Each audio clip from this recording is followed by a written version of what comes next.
Notre Dame fans, welcome back to another edition of the Irish Breakdown Podcast. This is edition number 2 here on Thursday, May 13th.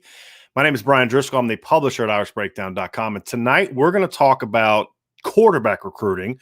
We're going to talk about 2023 quarterback recruiting. So this is going to talk, we're going to talk about the importance of quarterback in this class, the overall 2023 class. I'm going to talk a little bit about Tommy Rees. I'm going to talk about what I'm looking for. Then we're going to go over a list of 12 players that I believe that are on Notre Dame's radar from some digging that I have done, some sources that I've talked to. We're going to talk about the offered kids, and we're going to kind of go in the list of, it's not an official my ranking standpoint because I haven't graded all the quarterbacks yet, but it's, just kind of off my gut, my initial breakdowns of these players. I've watched a lot of film of quarterbacks the last few days, sort of my list of where the players stand. And so we're going to do that now and dive through it. So it's going to be sort of podcast form. It's going to be difficult for me to get to questions during the podcast. So the only way I can see all the questions that are really need to get addressed during the show is if you do a super chat. When we're done with the podcast, I will then go through and address all the questions that y'all have. So we're gonna talk a lot about this. Like I said, I'm gonna go through the quarterbacks, and we're gonna watch some film, have some fun, and part of this is gonna be me trying to explain what I look for when I'm breaking down quarterback film. First from a highlight standpoint, and then from a game film standpoint, because I've always found, even when I was a coach, that I like doing both. I would always watch the highlights first just to kind of get a feel, just an overall feel for what a kid can do. You can learn a lot initially from highlights, and then to really get a feel for what the kid can do, you watch game film. I haven't watched game film of all the kids on this board, so again, this is a very early overview of what I see from these kids, and when I've seen game film, obviously I'll have a much better feel. So let's really dive into 2023 quarterback recruiting. So the first thing that stands out to me is this is a huge year for Notre Dame when it comes to recruiting quarterbacks for a number of reasons. Number one, Notre Dame needs to start building a pipeline when it comes to strong quarterbacks. You're never going to be in a situation where you land, in my opinion, an elite quarterback every single year. You have to land players, however, that can compete for you, that if you put enough talent around them, you can go win with. And then every second or third year, if you can land an elite game-changer quarterback, that's where you want to be. And if you go look at Alabama, there's been plenty of quarterbacks that Alabama has signed that were highly ranked that didn't pan out, guys that were not highly ranked that didn't pan out, guys that were highly ranked that panned out, and guys that didn't pan out, guys that weren't highly ranked that did pan out, Mac Jones being the most recent example. Clemson's not signing 5 stars every year. Ohio State's not signing 5 stars every year. So it's not about getting the number one player every year. It's about, in every 2 or 3 years, you have to be able to get a difference maker quarterback.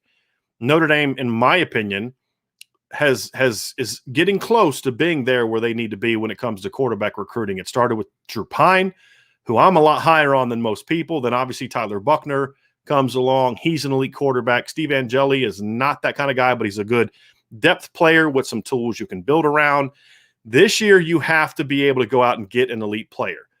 The second reason why this is a big year for Notre Dame is not just from its own depth chart standpoint and Notre Dame's need to go out and to build it up. For me, this is also about, it's such a deep year at quarterback that if you're Notre Dame, you can't miss on top guys. And even if it's not necessarily a top 10, everybody's going to want to talk about Arch Manning kind of guy. It's about getting a guy that you can go win with. And this is a unique class, and it's kind of like Tyler Buckner's class in that you could get the 7th or 8th best quarterback in the country and get a guy that you can go win a title with if you're recruiting well at other places. And so Notre Dame needs to take advantage. And I view this 2023 class, and I was talking with somebody from SI All-American tonight, and I made this statement just to see what his response would be. And I said, the 2023 class already is way better than the 22 class. And he agreed. So this is a great year for Notre Dame. I think we're going to learn a lot about Tommy Rees as a quarterback recruiter. I think Tommy has done a good job. Obviously got Drew Pine, got Tyler Buckner. I don't know if Notre Dame handled this pandemic year overly well, but I also am somewhat understanding of it because it was such a weird year and it's not a great quarterback class, 2022. So They got a kid that they like. They feel he's a high floor guy. Maybe Steve Angeli doesn't have the ceiling of a Tyler Buckner, for example, but they like him as a high floor guy. He's got a nice body. So now the pressure is on in 2023, and I think this is where we're going to really see what kind of quarterback recruiter Tommy Rees is. And I think that now that he's the offensive coordinator, it's only going to help his ability to go out there and sell to these kids, because he can say, hey, look, here's what the offense is going to look like. Well, how do you know? Because I'm running the offense. So this is going to be a big year. Now, where Notre Dame is with recruiting right now, they've only thrown out 3 offers. They've thrown out an offer to Dante Moore from Detroit. They've thrown out an offer to Arch Manning from Louisiana, and they've thrown out an offer to Malachi Nelson. We're not going to talk about Malachi Nelson tonight because right now Notre Dame is recruiting him, but he's not a guy that I believe is really on the radar for Notre Dame from his interest in Notre Dame. They've talked to him. There's some reception, but I think most people in the industry believe that this is a USC-Oklahoma battle, and Notre Dame is sort of on the back burner. If Malachi Nelson decides he wants to take a visit to Notre Dame before his July commitment, then we'll talk about him. But right now, he's not a guy that I'm going to spend a whole lot of time talking about. So we're going to talk about the 12 guys on the board that I believe Notre Dame has interest in, or they're guys that Notre Dame has an opportunity to go out and get as this process unfolds. Now, right now, I said they have 3 offers. I expect more offers to be thrown out. Notre Dame, what I like about what Notre Dame is doing in this recruiting class is they've gone after some early elite players. You know, Dante Moore, in my opinion, is a 5-star sophomore, and those don't come along very often. Arch Manning is an outstanding talent. Malachi Nelson's an outstanding talent. But what I do like about this is even though they're being a little picky early on with offers, they're recruiting a lot of quarterbacks. So Tommy Rees has been very active recruiting 2023 quarterbacks. So it's just because kids don't have offers doesn't mean they're not on Notre Dame's radar. Doesn't mean that they're not talking to guys. We've talked to players like Nico. I'm going to try to get it. Iamaliava from California. We've talked to Ricky Collins. A lot of these guys have heard from Notre Dame. So Tommy Rees has been very active recruiting 2023 quarterbacks, even though not a lot of guys have offers. I expect that Notre Dame to try to make a push to get more 2023 quarterbacks on campus this summer to sort of evaluate who that next guy is, who's that next level of offers and guys that have interest. I think it's also a great opportunity. If you can get guys on campus this summer to work out, it's going to say a lot about their interest in you. So that's another thing about camps. Camps aren't always about, well, you know, we need to see him work out to really like him. A lot of times getting a kid on campus is about, okay, if you're willing to come work out for us, that says a lot about your opinion of us as a program. And I think that's another reason why Notre Dame is going to want to try to get some of these kids on campus this summer. So I expect Notre Dame to push to get a lot of these 2023 quarterbacks on campus, to work them out in person, to see them in person, to see their body, to see how the ball comes out of their hand, and then also to evaluate them as young men. So we're going to get an opportunity to go through this and break down these kids as we go through them. And like I said, in tonight's show, there's going to really be 12 kids on the radar. We're going to focus more on the top level kids, but we're going to get into a little bit of film of all of them. So as we look at evaluating quarterbacks, just so you kind of have an idea of what I'm looking for before we dive into the 12 players we're going to discuss tonight. Number one, you always look at the easy thing: size, body, frame. You know, what kind of height does a kid have? What kind of build does he have? What kind of frame does he have from the standpoint of, okay, is a kid a bigger kid with a little bit of a pudgy body that you can reshape, or has he just got a bad body? Does he have a skinny body that you can't put weight on? Does he have a skinny body, but he's got big hands, big feet, broad shoulders, so you know he's going to fill out? You look at all those types of things. You look at his strength, his ability to play with, you know, sort of a, you know, can he handle getting hit? Can he bounce off hits? All those things factor into that. There's arm strength, which just refers to sheer power and ease of power. So, for example, if a quarterback can drop back and throw a 55-yard post route or a 45-yard downfield throw, and it's just an effortless thing, that tells me a lot about his arm power. If a guy can drop back and has to really coil and get a lot on a deep ball, and it goes 50, 55 yards, that's not the kind of ideal arm strength I want, because it's rare that you're going to be able to drop back in the pocket and really muscle a ball downfield. It limits your ability to attack vertically when a quarterback has to have a lot of effort that goes into his deep throw. So that's what I look for when it comes to arm strength. The mechanics are next. I look for, his motion and his release. I look for if his motion is short, is it long, is it compact? Can he adapt his motion to different angles if needed? Is there a level of consistency with his release point? What is his footwork like in the pocket? Does he throw as one fluid motion, or is it very mechanical where it's plant, then set, then throw? Those are the type of things I look for. That factors in the mechanics. And release isn't something that I often will say you have to change it, but I do think there are things that you can do to say there's some things you need to do to work on his how he handles the ball in the pocket when he drops. Is there a lot going on when he's going through his motion? There's one quarterback in particular that I says he's got a lot going on. Those are the things that I look at when I talk about mechanics. Does he use his core, or is he just an arm thrower? Those are things I look for. Effectiveness is the next category that refers to accuracy. Accuracy is not completion percentage. Accuracy is your ability to put the ball where it needs to be, which sometimes means back shoulder, sometimes means high, sometimes means low. It's more about ball placement as opposed to your completion percentage. I look at touch versus power. Can a guy throw the ball with power? Does he always throw with power? Does he also have the ability to throw with touch? When he throws with touch, does it require him to slow everything down, or can he speed things up? Can he alter his release point? Those type of things. Effectiveness also refers to his ability to go through his progressions and throw with anticipation and timing. Next is his pocket presence. That means movement in the pocket. It means footwork. It means avoiding the rush. Feel for the rush. Does he know when to spin out, when to step up, when to climb? Does he keep his eyes downfield when the rush comes? Does he kind of start looking at the rush? Those are the things you look for. Athletic ability factors into that in the pocket, but also can he throw on the run? Can he avoid? Does he have quick enough feet to avoid? Can he make plays with his legs in the pass game? And can he be a designed runner?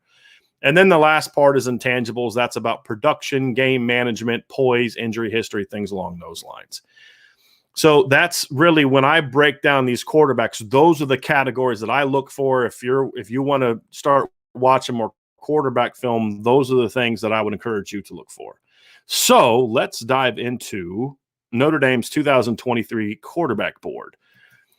So right now, these are the 12 kids that we're going to be talking about tonight. You can see that there's 2 kids from Louisiana, which I find interesting. A lot of quarterbacks in California this year. So, and kids from all over the country. We have some Mid-Atlantic players. This is the board. The top 2 players on this board on the left, Dante Moore, Arch Manning, both have offers. Those are guys that obviously we'll dive into first. And then you have Nico Iamaliava from California. I've been working on that name all day. He is a guy that I wouldn't be surprised if he has an offer somewhat soon. Ricky Collins is a guy that's been on Notre Dame's board for a while. Jaden Rashada from California. Braden Dorman, Tad Hudson, Cameron Edge, Avery Johnson, Jvance, Taputo Johnson, Kenny Minchi, and Jackson Arnold. Those are the 12 names from what I've been able to do some digging. Are guys that are on the board. Malachi Nelson is also on the board, but as I mentioned, we're not going to talk about him tonight.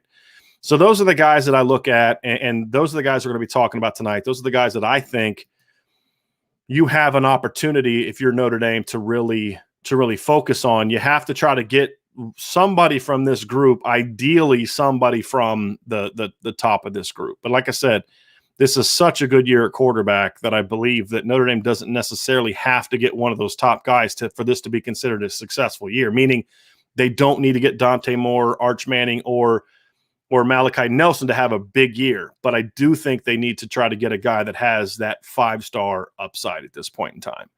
So that's the board right now for Notre Dame. Those are the guys that we're going to be focusing on tonight.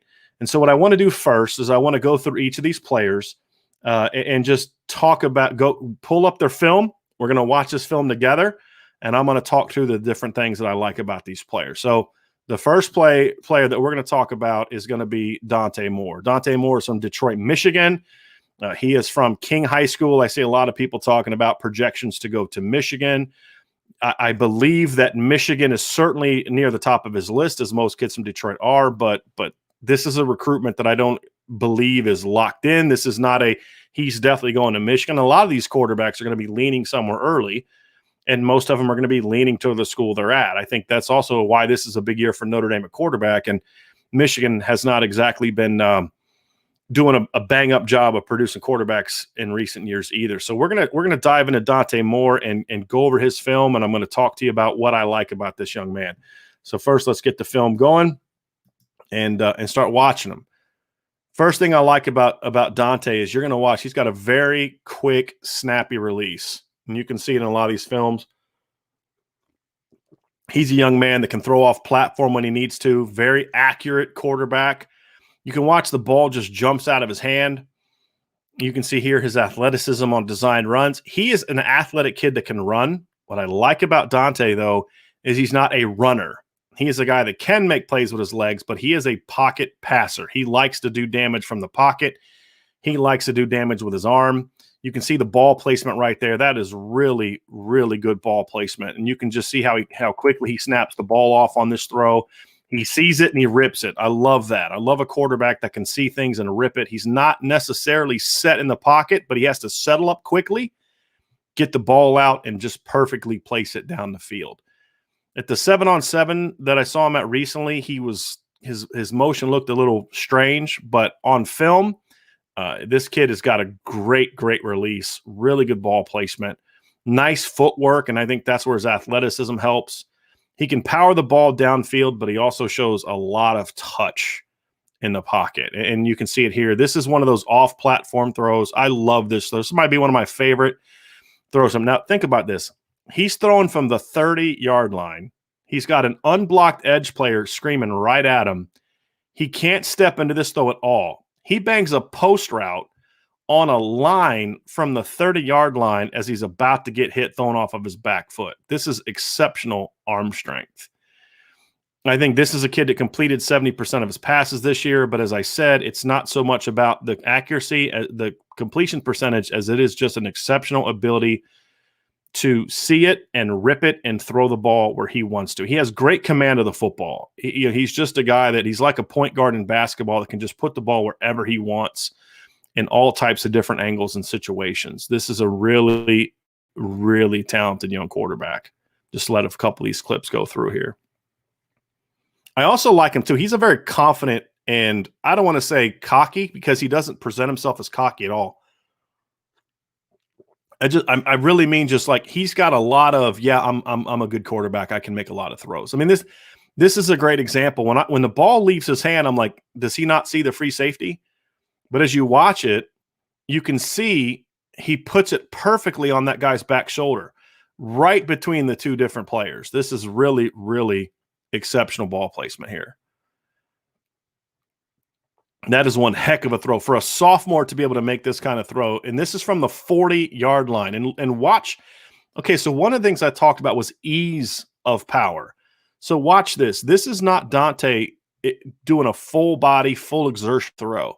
He sets his feet. He's got a great base, and he snaps it off about 35 yards in the air on a line between two deep defenders. This is really, really good. Really good. This is a talented young quarterback.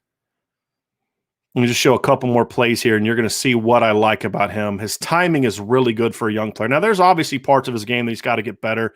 His body needs to be built up a little bit. He's got a very young-looking body. He's going to have to add weight and all those type of things, but he's got all the throwing tools and mental tools that you want. And just being around him briefly at the Columbus camp, he's a very intelligent kid, very poised and savvy when you consider how young he is. And there's an example of him making plays out of the pocket. Really talented quarterback. This is another example of he's dropping normal, but then he's got to quickly set his feet and just snap the ball off, unorthodox manner, but right where needed to be because he sees that guy coming open. Gets his guy the ball in space. That is excellent quarterback work. So that is an example of, I mean, you just see some clips there from Dante Moore, very talented quarterback. He's probably right now my favorite quarterback on this board. He's the kind of guy you say, hey, if you could get any quarterback in this class, who would you want to get? Dante Moore would be the guy that I would want to put at the top of my list. And that includes Malachi Nelson and Arch Manning and all those guys. I'm a big Dante Moore fan as a quarterback. So I think he's a guy that could have a big impact. Next, let's talk about the guy that most people want to talk about, which is Arch Manning. So we'll dive into a little bit of Arch Manning here, and we'll watch some of his film. This clips is a little strange. They do sort of like a cut up. They'll show tight and wide. First thing you see, tall kid, tall, skinny quarterback, nice frame, quick release. The first thing, I think one of the early things I saw about Arch is, he doesn't have a real powerful arm, but neither did his uncle Peyton. I mean, you can see that ball kind of hangs up a little bit. The ball doesn't really explode out of his hand the way it does some of these other quarterbacks on this board, as you're going to see. What you're going to see from Arch, however, is a kid that's really smart, kid that understands ball placement. There's still work to be done, but he is just a sophomore. His eyes are always working. You can see him in game film where he's working through progressions. He's making pre-snap calls. You can see him going through it here, gets on the move, throws. He's a pretty good athlete. He's not a runner, but he can move around. He's a little bit like Eli in that regards. And obviously I'm referring to his uncles. There's a really gritty throw. I love the vision there. But look, I think part of the Arch Manning obsession is the name and just the DNA and the genes. But I think that maybe gets him a little bit more hype than maybe he should be getting. But make no mistake, he's a very talented quarterback. He's also kind of got the frame that you just see him. He's going to fill out. His arm is going to get stronger. You're going to see the ball jump out a little bit. You can see how quickly he gets the ball out on that last clip. Eyes downfield, find the guys, and that's a tough throw right there to make. That requires, again, a lot of talent. Get to some more of these throws. Yeah, these are, like I said, these are two angles of the same play. I tried to find some that weren't that way, but to no avail.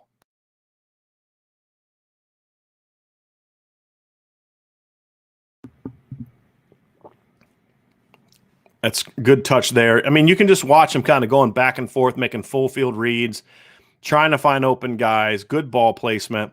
He's a talented quarterback. I mean, even if his name was Arch Jones and he wasn't related to, three, obviously a grandpa and then two uncles who were tremendous quarterbacks, he'd still be considered, in my opinion, a top 50 quarterback. He's a very, very good player.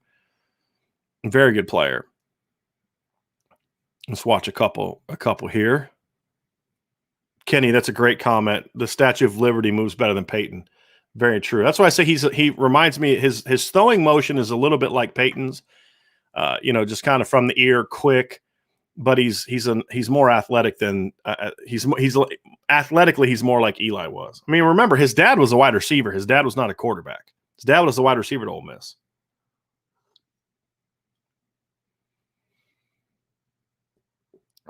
Again, you see the footwork there. Again, he's not an athlete. He's not going to be running a whole lot, but he can move. I mean, he can avoid the pressure. He can avoid the rush, throw the ball well on the run. See him going through his progressions. Nice, get the ball out quickly. But, I mean, when I watch these two kids on film, right now, I think Dante Moore is the better player. I do. I think he's got the better physical tools. He's the better athlete. He's got the stronger arm. He's got every bit the quickness. I think the intelligence is on the same level. Just to me, he's a better player. You'll never see Peyton doing something like that. So again, I've heard that Arch wants to visit Notre Dame. I've seen it reported that he wants to visit Notre Dame. So we're going to talk about him. But at the end of the day, I don't see him being a guy that's Notre Dame's going to be a major player for. And I understand. I understand where Notre Dame is coming from. He's a top quarterback that's willing to talk and willing to listen, and you talk to him. But the thing you have to really think about if you're Tommy Rees and you're Brian Kelly and you're thinking about quarterback recruiting is like, look, could we pull off the upset if we put everything into it? Maybe. But is it really worth the investment, especially when it's such a loaded quarterback year? I personally would recruit him, but he would not be one of the 3 or 4 guys that I recruit the hardest. That's just my personal opinion. So that's Arch Manning. If you've never seen Arch Manning before, now you a lot of that stuff is probably going to look familiar to you. You're gonna like what you see. Very accurate, smart quarterback. Now, the next quarterback on my list is a little bit more raw than those two guys, but this is a kid that I absolutely love. His name is Nico Iamaliava. I've been working on trying to say that all day today. He's from Downey, California, goes to Warren High School. Nico is right now I would say, if I had to predict right now, I would say he's probably a guy that I would be concerned about going to USC. Notre Dame has been on him for a while. Brian Smith talked to him a couple months ago, and Notre Dame was talking to him. So, I think he's a guy to me that is a guy that's certainly on Notre Dame's radar, and I would not be surprised if he is one of the next guys to get an offer. So let's check out Nico. And the first thing you're going to see, this kid is huge. He's kind of skinny right now, but he's got a great frame. He's going to fill out, but he's tall and skinny. He's listed between 6'5" and 6'6". Very tall kid, but I absolutely love this kid. Big frame, with the kind of DNA he has, he's going to fill out.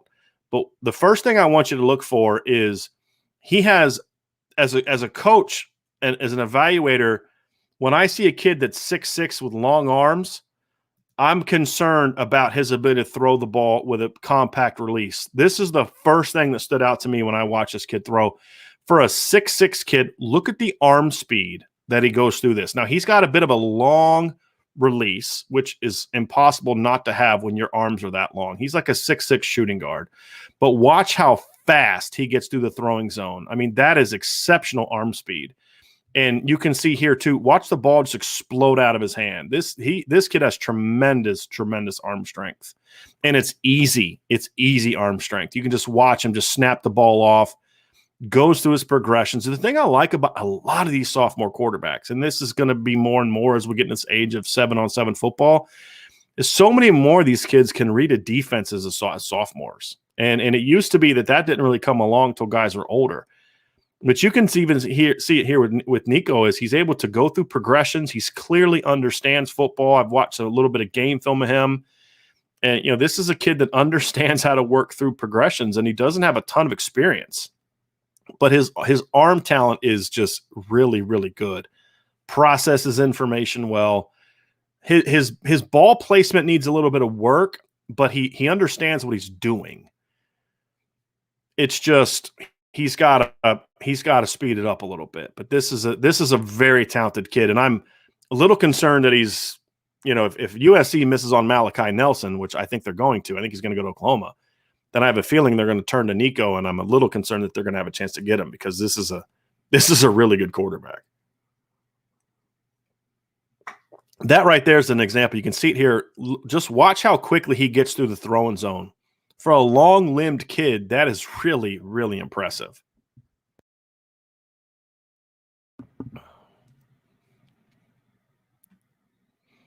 He's got to work a little bit on his footwork, but he's light on his feet, which I like. He can run, but he's not a runner, which I also like. He is a passer. He's a passer that can run, and that's what I like about Nico. Plays a lot of swagger. I've watched him get interviewed a couple of times. He just seems like a real fun, friendly kid. Competes a lot, goes to a lot of different events. This is a kid that I like. And this is all from one game. This isn't a highlight tape. It's a highlight tape of a game. It's not a season-long highlight tape. So this is all coming from one game. You can see more. This is an example of, you can see it here. Look how long his arms are.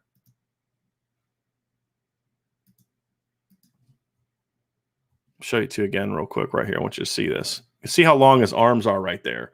For a kid with arms that long, it can be challenging to number one, have a fast, compact throwing motion.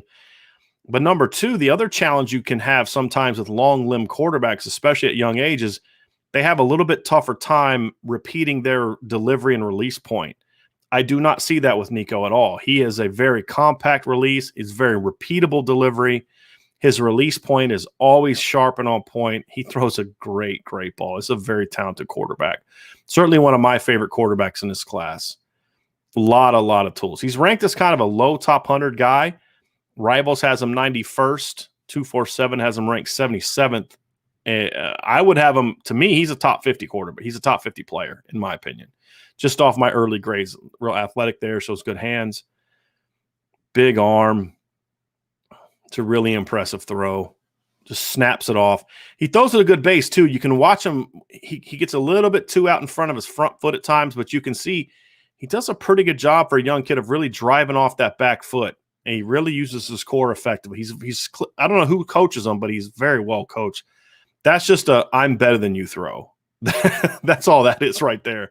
That is yep, I'm the best guy in the field, and I'm going to throw it in between three guys. It's a really talented quarterback. Really talented quarterback. Good, decent ball placement. You can see an example there. He's got to get that ball out a little quicker and a little bit more outside.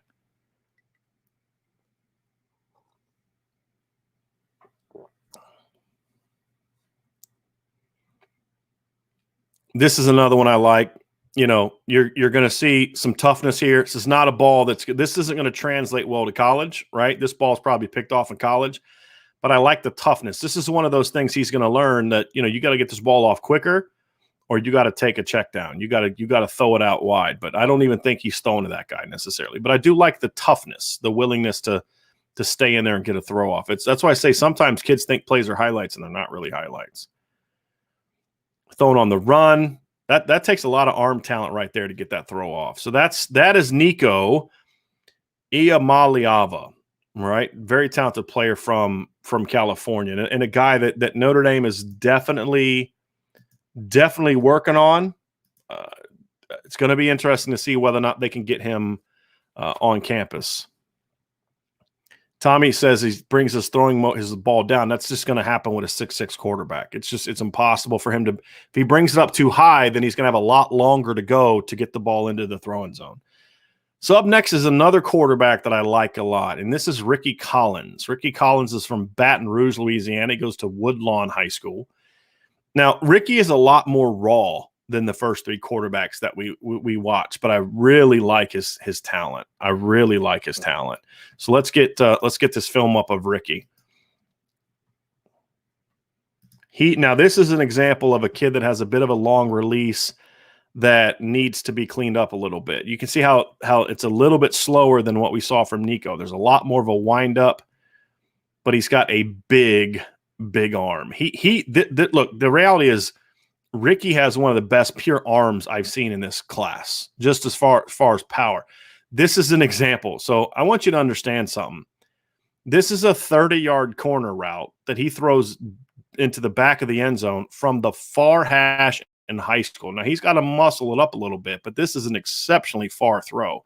But he has an arm. He can make any throw on the field. He's the kind of kid you recruit. And honestly, I'm going to be honest with you, a kid like Ricky Collins might be an ideal type of player to bring in this particular class. This is a heck of a throw. Now watch us throw in motion here. And I don't know if you're going to see my mouse, but just you can see it here. It's a little long. I want to see him kind of clean that up a little bit. You see how it's a lot more of a looping. He doesn't get through it as fast. If I was his quarterback coach, I would work on trying to speed that up just a little bit. But I mean, this is just an absolute rope. An absolute rope.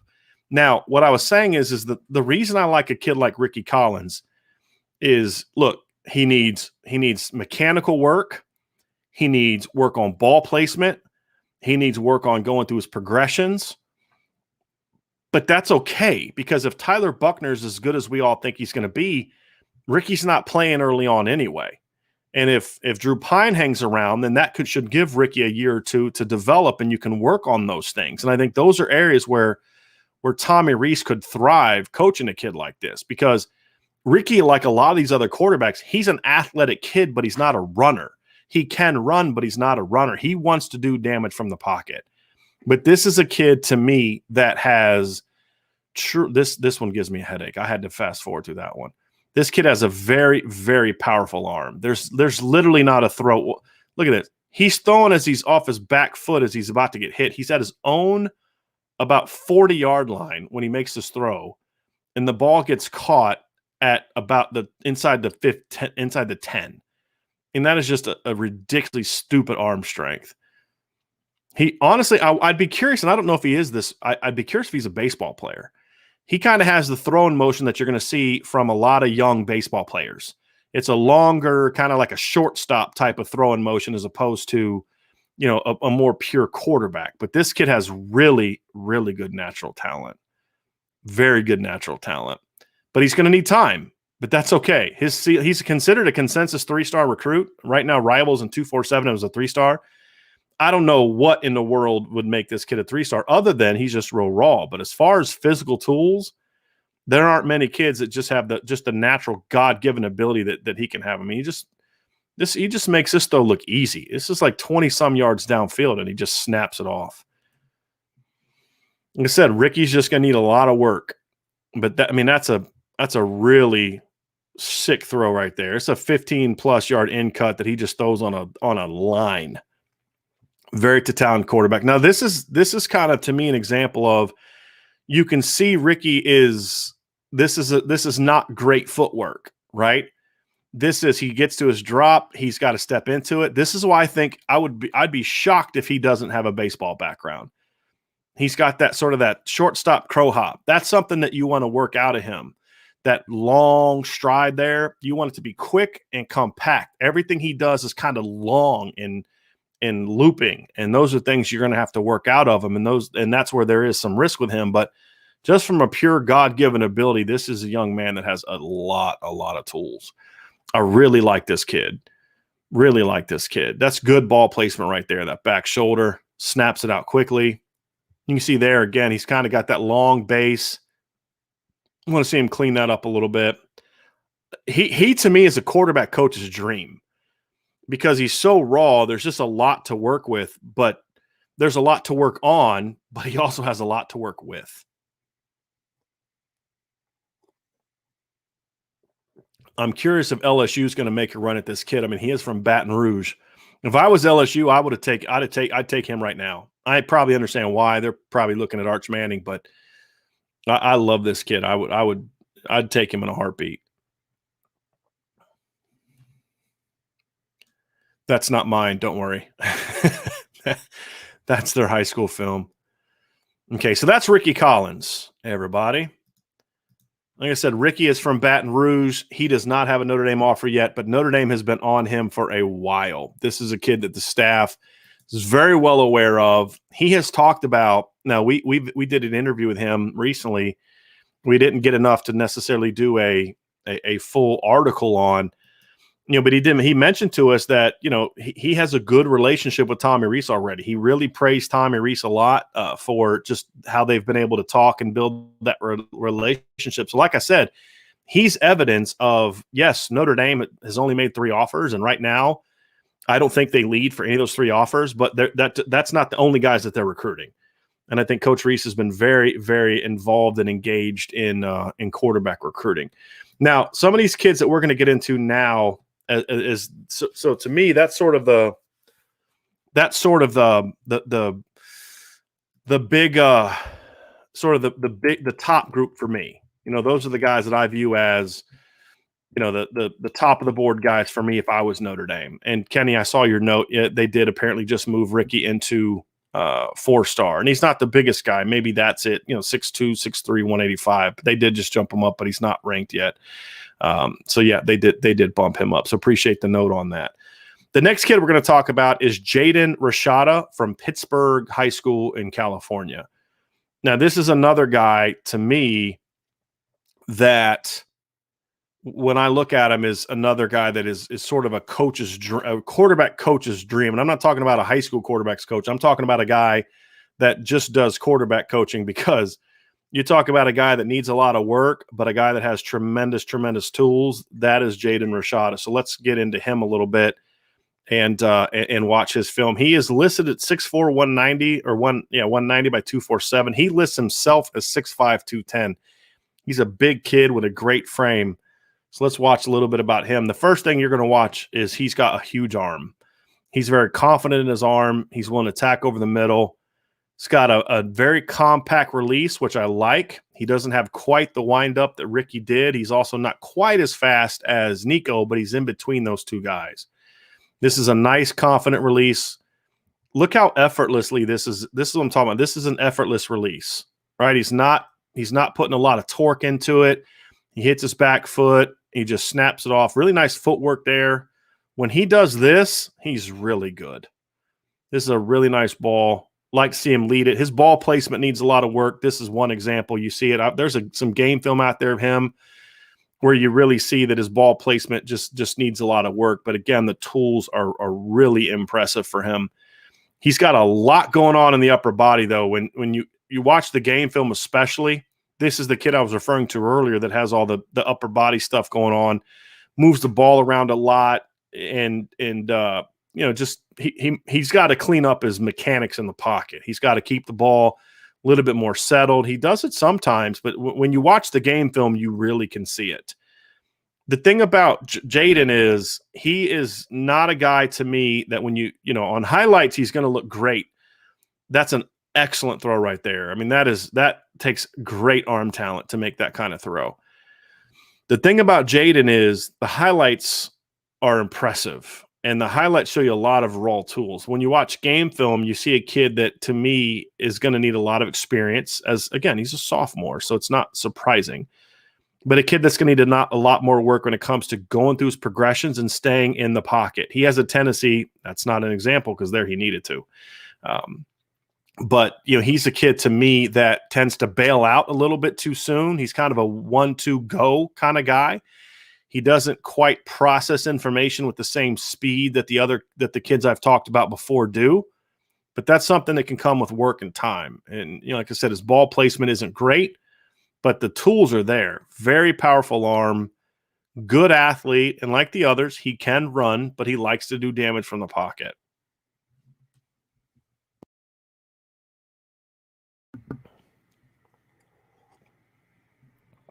He's another guy that has a lot of confidence in his arm, and he's going to make throws that just a lot of quarterbacks don't have the guts to even attempt, and he'll make it. But as you can see there, it's just another example, just not great ball placement. A lot of throws that aren't just great ball placement. That's another one. A little bit behind. That stuff will come in time. Just sometimes it comes, sometimes it doesn't. But more often than not, if a kid's as good as he is this early, you can see his body right there, he's a big kid. If it comes that early, that's great.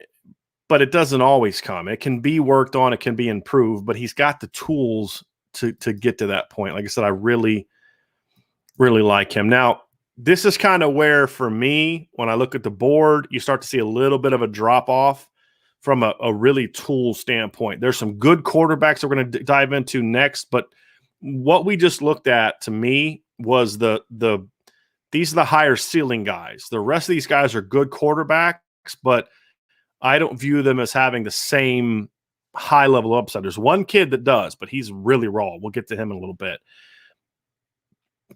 But next, let's look at Braden Dorman from Colorado Springs, Vista Ridge High School. This is a kid that I expect to visit Notre Dame this summer. I would imagine he's going to, if he does visit, it would be to work out. He is a prototypical quarterback when it comes to size. He's got a big body, got a strong arm, confident arm. The ball doesn't quite explode the way that with some of these other quarterbacks, but he does have good power. You look at his frame, he's kind of a big, skinny kid. I love his frame, and as he fills out, the ball's going to he's going to get that power. He shows touch when he needs to. He can show power when he needs to. He's got pretty good ball placement. I do like that. He's a gritty kid. That's a great ball right there. If you see that, that's exactly where you want that ball to be. You don't want to lead it. You throw it right over top of the cornerback's head. It's perfect ball placement. What I like here is look how quickly he sets his feet and he can just get this going. He gets his read. He sees that one-on-one and he bangs it perfectly. Nice zip. He throws it with velocity, but he doesn't smoke it in there. That kind of throw doesn't need too much touch, and you can't throw it 100 miles an hour either.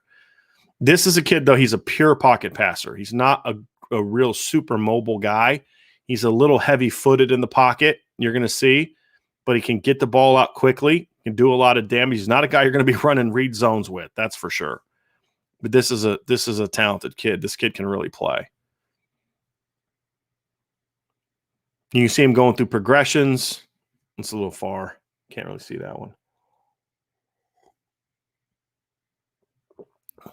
This is the kind of kid that if you end up with him in the class, you say, okay, he's got a little bit of a lower floor, but there's a lot to work with. This is an example of what I talk about. This is a confident pass right here. This is a kid that has a lot of ability in himself to make this throw, and that you want that in a quarterback. This kid can play. It's a good ball right there. See how quick you can get rid of the ball? He has a bit of a long release, but he has such great anticipation, and he reads so quickly that he can quickly set his feet and get the ball out. I really like that about him. This is Braden Dorman.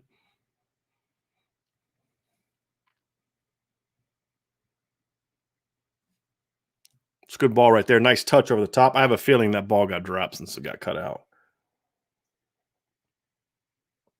See, sometimes he doesn't set his feet well, and we'll throw a little flat-footed and not really get a lot of torque, and the ball kind of floats a little bit. That's an example of it. It's a good ball, but there's still a little bit more work he needs as far as being more consistently able to just really drive off that back foot.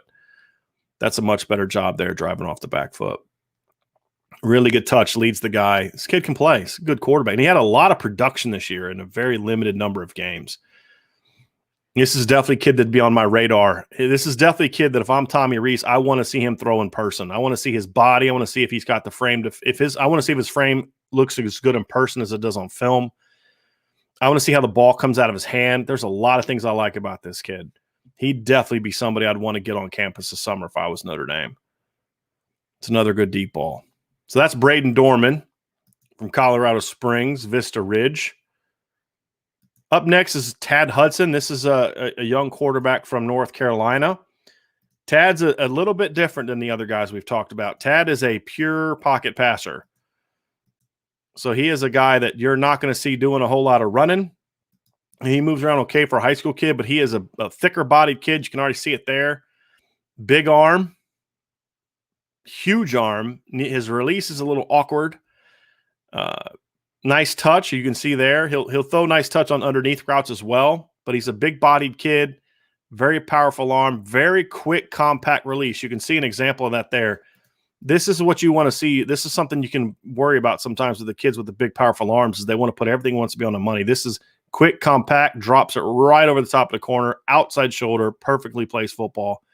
Shows good ball placement more often than not. Very, very good. I'll tell you this.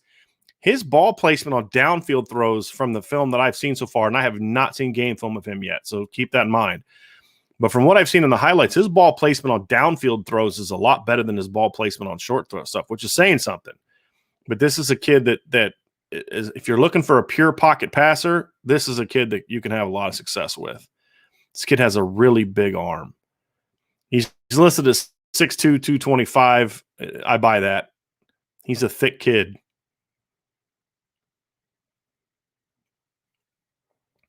Not someone you're going to want as your quarterback if you're looking to run read zones or design quarterback runs. But if you're looking for someone who can sit in the pocket and pick you apart, he's got tools. He's got a lot of tools. Real quick, compact release. That's the kind of zip. I mean, guys breaking free, just throw it out over top. Need to lead him a little bit, but that's a good ball right there. Really good ball. This kid can really sling it. And I mean, you see what I'm talking about. This is not a top 100 kid. I mean, it's in this class, but it's just another in a long line of just talented quarterbacks that can just really snap the ball off. Just really, really natural power. This is an example of what I'm talking about when I talk about power, but ease of power. Watch this throw. He throws this ball from about the 43-yard line to about the 3-yard line. That's a 40-yard throw from the middle of the field, and it's just easy. It's like he's floating it. And that is not an easy throw to make. This kid can really, really sling it. Nice touchdown here, too.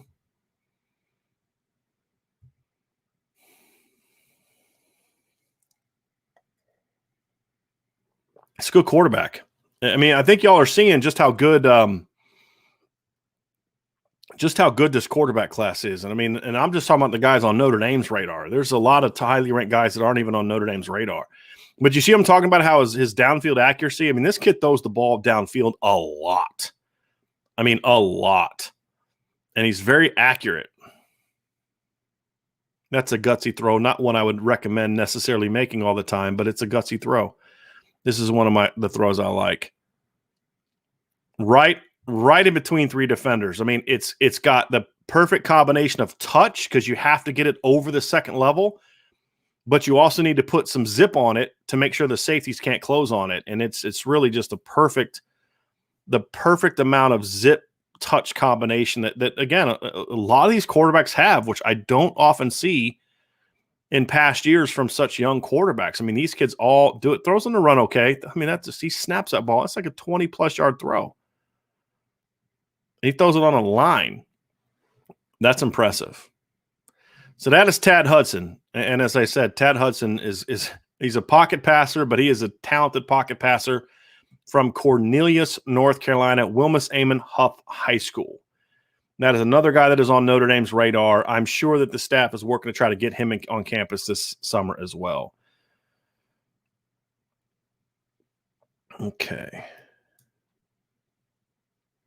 So next is we're going to go Cameron Edge from Hyattsville, Maryland, DeMatha High School in the Maryland, D.C. area.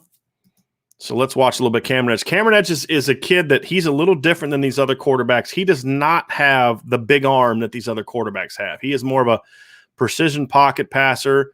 You can throw good vertically, but the ball just doesn't explode out the way that some of these other guys is. He's a little heavy-footed at times in the pocket.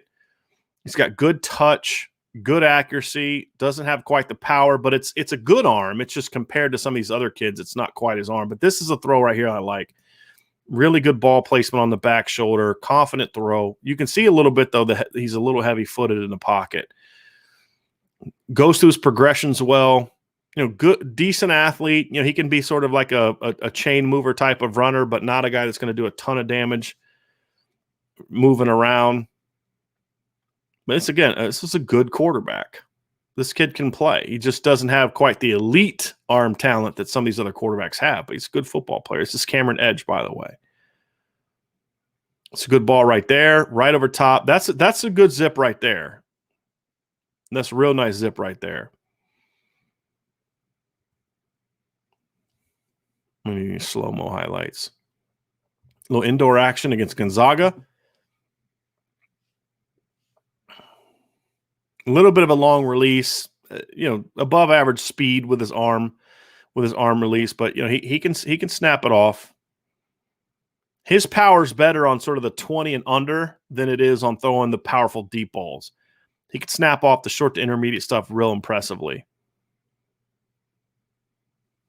Is a little mechanical with his feet, as you can see. As I said, little heavy-footed, but kid can throw. Good going through progressions. There you see I'm talking about, like, again, he's going to step in the pocket and move the chains. He's not going to rip off 80-yard runs against, Clemson or Alabama or anything. Real nice confidence right there. That's a gutsy throw. That's a kid that is confident in his ability. So that is Cameron Edge from DeMatha High School in Maryland. So we're working through these next few guys. We're not going to watch quite as much film on. These are guys that, again, Notre Dame is on. Notre Dame is recruiting, but guys that I don't view as in that top of the line guys. This is Avery Johnson from Mays High School in Kansas. So let's watch a little bit of Avery Johnson. He's one of the more dual threat guys in this class. He's a kid that does a lot more action with his arm. He's a bit all over the place mechanically, skinny and athletic. Can be a guy that you can do some read zone with. He's a bit of a gunslinger. Not a guy that you would put in a highlight tape or a teaching tape on the proper way to go through your mechanics, but he makes a lot of plays. He's a guy that, like I said, he can run. He's one of the more, a lot of these guys are athletes, but he's one of those guys that you look at and say he's one of actually a guy that you consider a runner. You can see it right there. Good vision, good speed, talented player, just a little bit too much of a gunslinger at times. That's one of those throws as a coach. You're like, oh my gosh, what are you doing? Oh, great job. Running some little play action there. He said, this is a kid that's got a lot of ability, a lot of talent. There you see his athleticism and just outrunning the edge. Keeps his eyes downfield. I really like that. This is a kid. This is a raw kid. This is a guy that I would definitely want to get on campus and work out as well. He's got some tools, definitely has some tools to work with. And the nice thing about, a year like this where the quarterback class is so deep, a lot of the top schools are focusing on the big names, Malachi, Arch Manning, Dante Moore, that kids like this may take a little while longer to find their home. So there's more opportunity for you as a coaching staff to get these kids on campus and see them up close and personal. And I know Notre Dame really likes to do that. So that is Avery Johnson from Kansas. We're going to move next to Jvance Taputo Johnson. He is from, this is a familiar school. He is from Notre Dame High School in Sherman Oaks, California, the home of Dane Christ and Anthony McDonald. This is a kid to me that is probably the most raw quarterback on this list, but he has an absolute bazooka for an arm. I mean, just a howitzer for an arm. Watch this throw, falling away from the 50-yard line, far hash, falling backwards, and just launches it to the goal line. That's a bomb. Very raw mechanically, but I love his frame. He's listed at 6'4", 190. I'm sorry, this is the kid that's listed. So Jaden is actually 6'4", 190. This kid lists himself at 6'5", 210. He's got a huge pro-style frame. Just a very raw passer, though, but tons of tools. Huge arm. He's just a guy, again, which isn't necessarily a bad thing for Notre Dame in this class. It's not a bad thing for Notre Dame to get a kid that's going to need some time if Tyler Buckner's as good as everybody thinks he's going to be, and I think he's going to be. You can take a chance on a kid like this that maybe needs some time. Again, he's throwing a drag route off his back foot, kind of jumping up in the air, and he gets it over top of the linebacker. Ball placement needs work, obviously, but this kid has got a lot of confidence in his arm. He's got a big, big arm. He's just got a harness. It reminds me a lot of Jacoby Brissett in high school from a body type standpoint. I think his arm, however, is more powerful than Jacoby's was at the same age. This kid's got a really strong arm. I mean, I watched this film like, goodness gracious. He doesn't have a clue what he's doing, mechanically a lot of the time.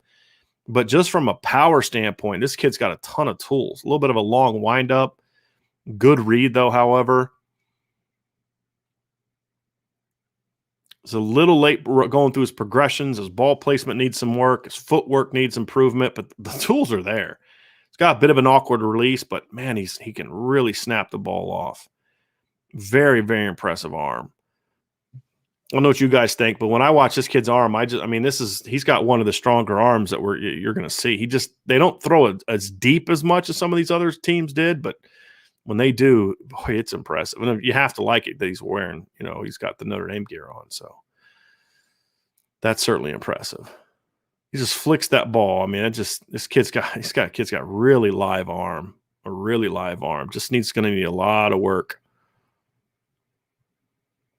And it's like he's more comfortable on throws like that. Do not ever compare him to Jamarcus Russell. This kid. I guess, if you want to say big arm wise, yeah, I guess, but I just don't like comparing kids to Jamarcus Russell.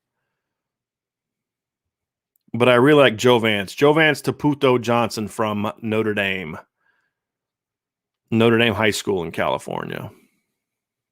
But really big arm. Really like this kid's arm strength. This is one he throws on a run. Good athlete for a big boy. I mean, that's good agility out there in space for a big boy. So, again, very raw. Definitely a guy I'd want to get on campus and kind of size up, kind of get what kind of personality he is, maybe put him on the chalkboard a little bit if possible, and see what he can do. Last two quarterbacks we're gonna work through. The first one is Kenny Minchi, and we're going to finish up with Jackson Arnold, who's a kid that I really like in this class. Jawan Pass. Body-wise, Jawan Pass is a good one, but as far as arm talent, I would say he's a little bit more natural than Jawan was. All right, so let's look at Kenny Minchi from Pope John Paul II High School in Hendersonville, Tennessee. If that sounds familiar, that is where Golden Tate went to high school. Now, Kenny is a big-bodied kid, has a good arm. He's not a guy to me that he's on a different level than those other guys. His arm is strong, but not quite as powerful as others. He's got a good body, decent athlete. He's got some tools to work with, but he would be sort of a second-tier guy for me right now. You look at that run, that's not projecting to the next level. That he's not making this kind of run at the next level.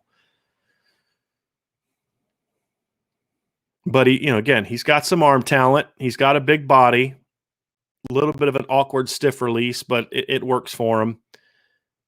He's just not quite on the level of those other players. But again, a Catholic school kid from Tennessee, definitely a kid that you want to have on your radar. And the fact that Notre Dame has him on his radar is, again, why I like seeing what they're doing at quarterback recruiting. They're not putting all their eggs in one basket. They're scouring the nation, and they're saying, look, this is a deep quarterback year. Because what happens is this is a really nice ball right here. When it's a deep quarterback year, there's some kids that can kind of fall through the cracks because you're focused on other guys. And the fact that Notre Dame is trying not to do that is really an impressive thing. It's a nice ball. Does a good job of keeping his eyes downfield when he moves around the pocket, which is something I'd say probably about all these kids. I think all of them did a really nice job of when they move around, they keep their eyes downfield. Nice touch, nice ball right there. This kid can play. Like I said, I just don't see the same tools that I see from some of those other kids. Other than a real good body, he size wise, good frame. He doesn't quite have the same upside as some of those other guys from what I've seen so far. Nice back foot throw. This is a nice ball. Again, he's throwing from his back foot from the 40-yard line, snaps it off to the 10. That's a nice ball right there. That requires some skills. That's a good ball. Again, good player, just a little different deal right there. So definitely a guy that Notre Dame is gonna continue to keep an eye on, which I like. And then the last kid is Jackson Arnold from Texas. Really, really like this kid. Let's watch his film a little bit. He's from Denton, Texas, Geyer High School. Notre Dame's recruiting a couple kids from that high school. He is a bit of a he's not a guy that I say, well, this is a future college, NFL quarterback. He's just a gamer. I mean, he's not the biggest guy. He's not the most athletic guy, but he's a good athlete. He doesn't have the biggest arm, but he makes a lot of plays. This is a kid that I really like. I don't know if I'd say I want Notre Dame to take a kid like this right now, but if they get into a situation where they strike out on some guys, I should probably pull the film up so you guys can watch it, huh? So let's start it over here. I just wanted you to hear how excited I was about Jackson Arnold. But he's just a gamer. And you say, you'd like to get a higher level player, but if you end up with a kid like this, you're going to get a kid that is a college quarterback, could be a really good player. It reminds me a lot of like a Sam Ehlinger kind of kid. Not the biggest guy, not the biggest arm, not a great athlete, but productive runner. This kid's a good football player from Denton Geyer High School in Texas. Let's watch a little bit of this. Nice snappy release, just flips it out there. I like it. Good ball placement, not elite yet, but good ball placement. Plays with a lot of talent. You can see he's a good athlete. Like I said, that's not elite athleticism right there, but the kid's a gamer. Get him an open field. He's got a nice gear, just a playmaker, and plays against good competition too. I really like this kid. He's not going to be a highly ranked guy, but he can play. He's going to go to some Big 12 school, and he's going to be some 3-star kid that goes to some Big 12 school. TCU or Texas Tech or Baylor, and nobody thinks twice about it. And then in a couple of years, he's throwing for 3,000 yards and rushing for 500 yards, and he's a really good college quarterback. And this kid's a good football player. I really like Jackson. If I'm doing a rankings list, he's near the bottom of my rankings just from a projection, tools, that kind of thing. But if I'm talking about just gamers, just guys that can flat out play, I like this kid a lot.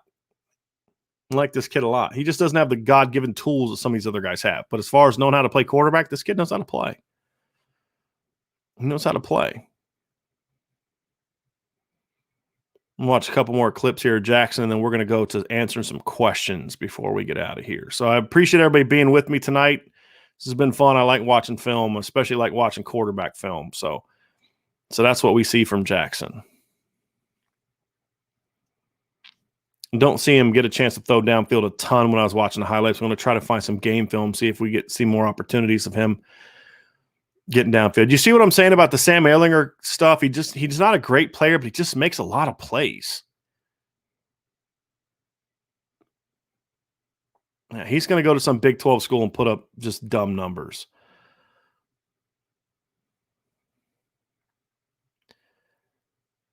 Okay, last clip of Jackson, and then we're going to move on to questions. It's a nice play. Tough kid. All right, so that's the 12 quarterbacks that right now I believe are on Notre Dame's radar, not including Malachi Nelson. I think that Notre Dame is going to continue to expand the board. They're going to continue to look for guys and continue to go. Mark, thanks so much for the super chat, buddy. I appreciate that very, very, very much. Love doing this. You know, it's hard. It's long work, but it's not hard work when you love what you do. So this is fun. I want to get some feedback from you all before I go through it. Maybe not so much in this chat, but in response to this, hit me up. We won't always do this, but going through a board, kind of looking at receivers and just going through each kid, watching film, talking about I like. Is this something that you guys would like to do on a more regular basis? If so, definitely let me know, because these are things that, like I said, I enjoy doing. They're good things to do at night.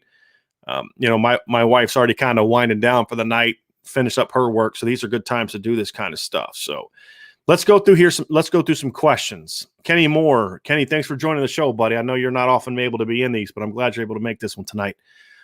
This program is so close to turning the corner, becoming elite, and the only thing missing is the quarterback. I agree with you completely. Okay. Jordan Schreiber says another elite quarterback, Tyler Buckner, definitely qualifies. Now we want to stack elite QBs in case one doesn't work out or gets hurt. I mean, there's all types of things. Or even if Tyler's as good as we think and he leaves after his junior year, you want to be able to not have to play a freshman that next year. So definitely at least every other year you'd like to get a big time quarterback.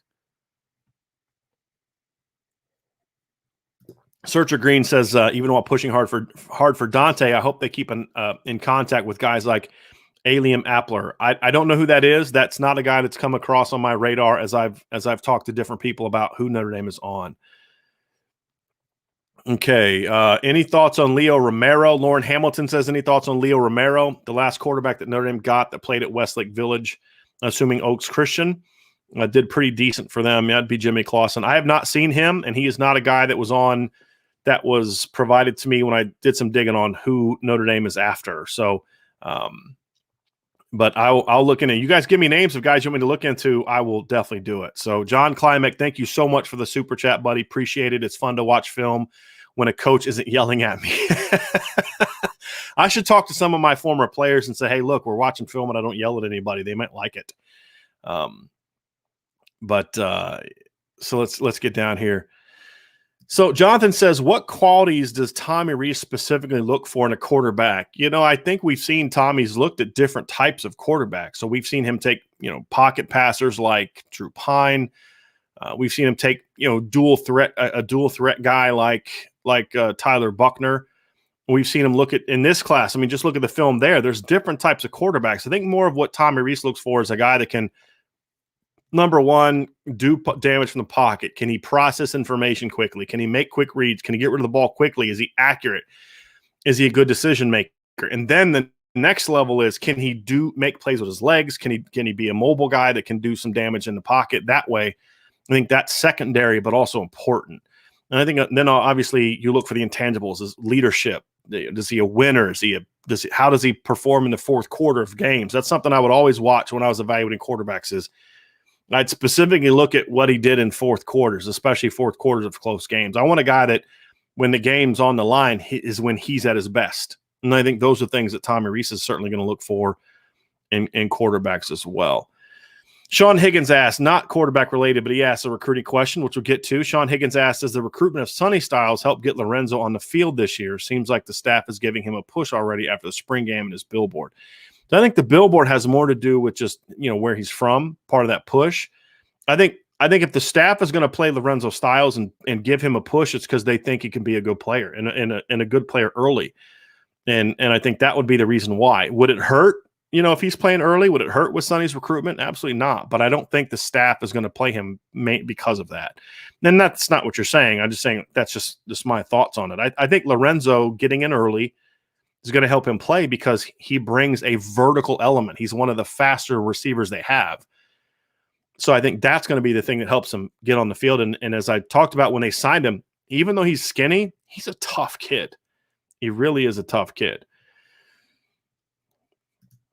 So Michael says it'll be interesting to see if Notre Dame is able to get some talented 2023 quarterback prospects to visit for Irish Invasion. I'm going to have to give you a shout out for this, Michael, because I still haven't heard anything about Irish Invasion yet.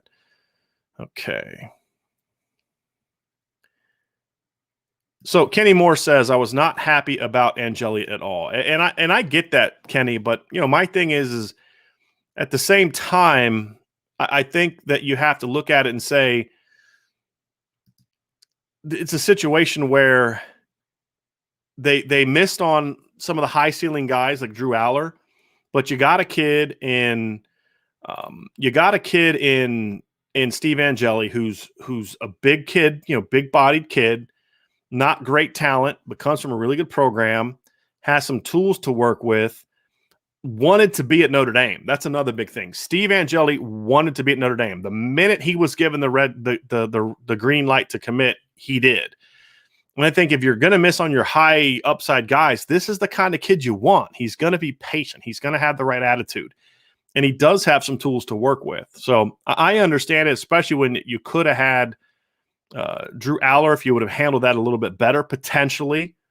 But but Steve Angeli's a good kid. I mean, yeah, it's a settling, but he's a good play. He's a solid quarterback that if you have a kid like that in between Buckner and a big time 23 guy, I can live with that. I can. Okay. Let's see here. Let's get to some more questions. Okay.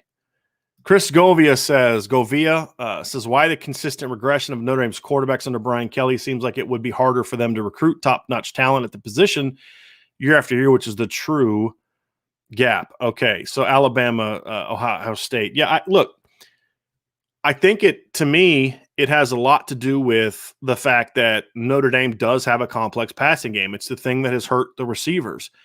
And it's not a coincidence that for the most part, Notre Dame's best seasons have been when they've had redshirt freshman quarterbacks or inexperienced quarterbacks running the show.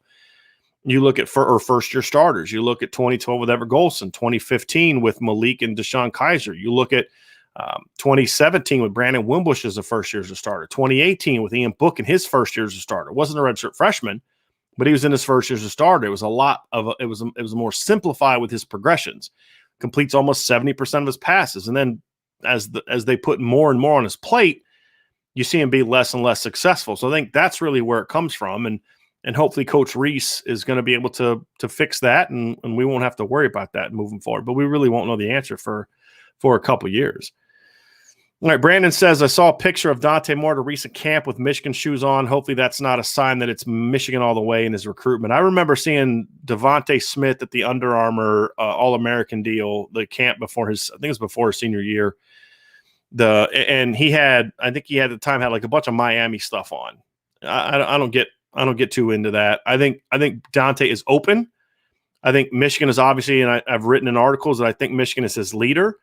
But I don't think it's a situation where they are a lock for him. But the good news is you know who the leader is. You know who you're shooting for. And so that's what you're going to see. So Thomas Walsh, thank you so much, buddy. I really appreciate that. And I'm sorry that you didn't get a chance to see the show. But the good news is as soon as we end here soon, you're going to be able to go back and watch it all again from the beginning. But I love the fact that you're always in our chats, and I really appreciate the support of our channel. Means a whole lot. So let's get back up here to the questions. A lot of talk about Dante Moore in Michigan. Again, I do think Michigan is his leader, but he's definitely, in my opinion, open to Notre Dame and other programs. And again, I don't think I don't think it's the lock that people think. And let's see who brought this up. Jonathan brought up, could be a Josh Burnham situation. Michigan fans expected him to be Michigan, and he had a uniform on in his Instagram, but still commits to Notre Dame. Similar situation with Rocco Spindler. Notre Dame fans and their analysts swarping down that he was going to pick Michigan, despite the fact me and some other Notre Dame analysts, I think Tom Loy was also on that trip with me, of saying, look, Rocco was a Notre Dame lean for a long time. And the whole time that all these Michigan people are saying it's up in the air, no one knows the answer. Yeah, Notre Dame people did. It was going to be Notre Dame. So I wouldn't put a lot into that stuff right now, if I'm being completely honest with you. Okay. Let me see here. Okay, this is a good question. How much would the Manning family stay in their own lane if Arch came to Notre Dame, insofar that they would undermine what the staff is trying to do if they disagreed? My concern. So I can understand why that would be a concern of yours when you think of the prestige of that family, but everything I've ever heard about that family is, like Archie, for example, the dad stayed out of it at Ole Miss and at Tennessee. That's why they put so much emphasis on sending the kids, and this is obviously Eli and Peyton, somewhere that they had faith in the coaching staff because, with Archie, it was, hey, look, you're the coach. I'm the dad. I don't know if his sons are going to be the same way, but again, Eli and Peyton aren't his dad. They're his uncles. Archie is his grandpa. Cooper's the dad. So I honestly wouldn't be concerned about that. I think where the Mannings are going to be heavily involved in what's going on with Arch is the decision to where he's going to go. It's going to be his decision ultimately, but as far as making sure that he understands everything that goes into this decision. But if they got involved in it when he got to college, that would be unlike what happened with Eli and Peyton. So that's not something that I think it's a fair question when you consider who the family is from a prestige standpoint, but it would be outside of their history when it comes to how Archie handled Eli and Peyton when they were in college. Okay, Brandon says, I still think Notre Dame's need to dish out more QB offers ASAP, especially in case Moore chooses Michigan. For me, Brandon, I understand where you're coming from, but to me, I don't care as much about offers as I care about the relationship. Tommy Rees is putting in work, and these kids that don't have offers understand why. He's saying, hey, look, we love you. We haven't been able to get you on campus. I really want to size you up. I want to see what's going on. Hey, we've seen Dante Moore before. They understand the situation. And I think that also I'm a fan of quarterback offers not being like offers at other positions where it's just like you throw out one to everybody on your board. I like being able to use quarterback offers as sort of a selling point. It's a rare thing to get a Notre Dame quarterback offer. And if you look over the years, Notre Dame hasn't offered a lot of quarterbacks. They normally identify who they want pretty early on. So I understand what you're saying, but I think that there can be a negative impact to that as well. So let's say you offer Nico and a couple of these other guys, and Nico commits, soon after Malachi Nelson looks like he's a lock to OU. Nico commits to USC and Cameron Edge commits to Penn State. And all of a sudden you've lost on all these quarterbacks, and then you start offering more kids. And now it looks like, we're scrambling. We missed on our top guys and we're scrambling. It can create a perception problem. So that's why I kind of like the idea of get these kids on campus, because then you can build your offer around that timing of it. So, hey, why did you offer this kid before that kid? Well, because this kid came on campus before he did. And I think there's some logical nature to being a little bit picky with who you offer at quarterback. It's like Clemson hasn't offered Malachi Nelson yet. Does Clemson think Malachi can play? Yeah, but they know they're not going to get him. So you be a little bit pickier with those offers. Okay, here we go. Searcher Green, it's a good comment. Trevor Lawrence grew up a lifelong Tennessee fan, wore 16 because of Peyton and wanted to follow in his footsteps for the Vols, but when the time came, he knew it wasn't his best. Dante could be the same, and I agree with you completely.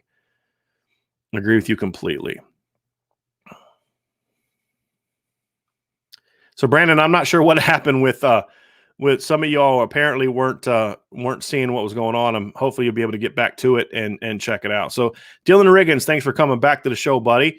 Hey, Brian, good to be back in the live stream. As long as Notre Dame comes away with a top 100 to 150 talent, it'll be a good take. Honestly, I don't even care about that. I care about looking at a guy's ceiling and saying, if this guy pans out, does he have difference maker skills? Whether he's a 150 guy or whether he's a 350 guy. I mean, look, Joe Burrow was ranked number 288. Mac Jones was ranked number 399.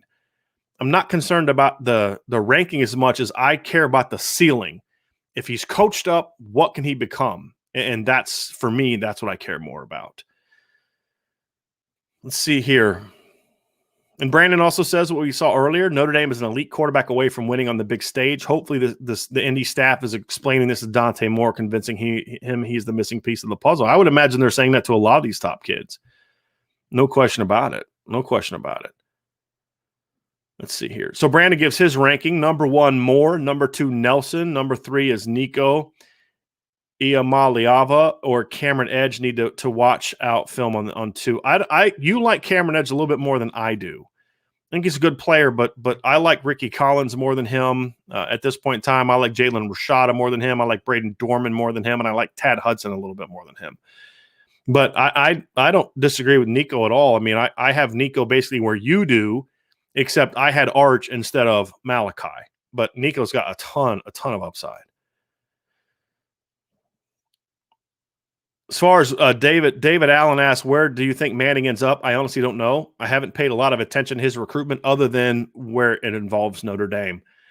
A lot of people assuming he's going to go to Duke because of David Cutcliffe. I don't see that being the case. I think, yes, you want to play for David Cutcliffe potentially, but you also want to go somewhere you can win. And I don't think that's a place that you can win. Okay. Corey Dickerson asked this one. I'm not sure you're talking about, Corey. What about the wide receiver Rogers from North Carolina? Do we have a real shot? Corey, I'm not sure who you're talking about there. Did Notre Dame offer somebody from North Carolina named Rogers? I'm not for some reason I'm drawing a blank here. That name doesn't ring a bell. Do you mind following up for me at the bottom and let me know who exactly you're talking about? And I'll see if that strikes something. But right now I'm not sure who that is. Okay, so Brad Ridenour says, hi all, being able to watch live is new for me. How do you ask questions or participate in the chat? Well, you just did it, Brad. You left a question. We appreciate it. It's a little bit more challenging, Brad, if you're still listening. It can be a little bit more challenging on Facebook. Our stream is live. It is live on Facebook. You can watch on Facebook, but the best way to engage is through the YouTube app. And so if you follow me on Twitter, you'll see that. But I also provide the links in. So there's the live link in YouTube that you're watching now, but also I provide a link that you can click on to watch it through YouTube. And it's just for me, our experience so far has been it's easier that way to see through it. Connor, thank you so much for the super chat, buddy. I really, really appreciate it. I would assume since it's 9:30 that your kids are in bed, so you're getting to spend some time with the grown-ups. I'm sure that is good for you. But, Coach, you joked that my Notre Dame quarterback relative might have been adopted. It turns out Paul Patton was adopted, so your instincts are good. Well, you told me you were 5'3", and he played at Notre Dame, so I just tried to use some common sense there. So appreciate your support, Connor, very, very much. Michael Scheller says, I think Moore and 2 to 3 other QBs are better than Manning. I would say better than Manning physically. I don't think Arch has the same big arm that some of those other guys have. He's not as athletic as some of those other guys. But neither was Peyton and neither was Eli. And I think that's the thing that you have to consider is this right here for a quarterback is very, very important. But I tend to agree that I think there's quarterbacks with higher ceilings than him in this class. But again, it's just you don't want to bet against the Manning DNA, not just physically, but also with the mind to play the game.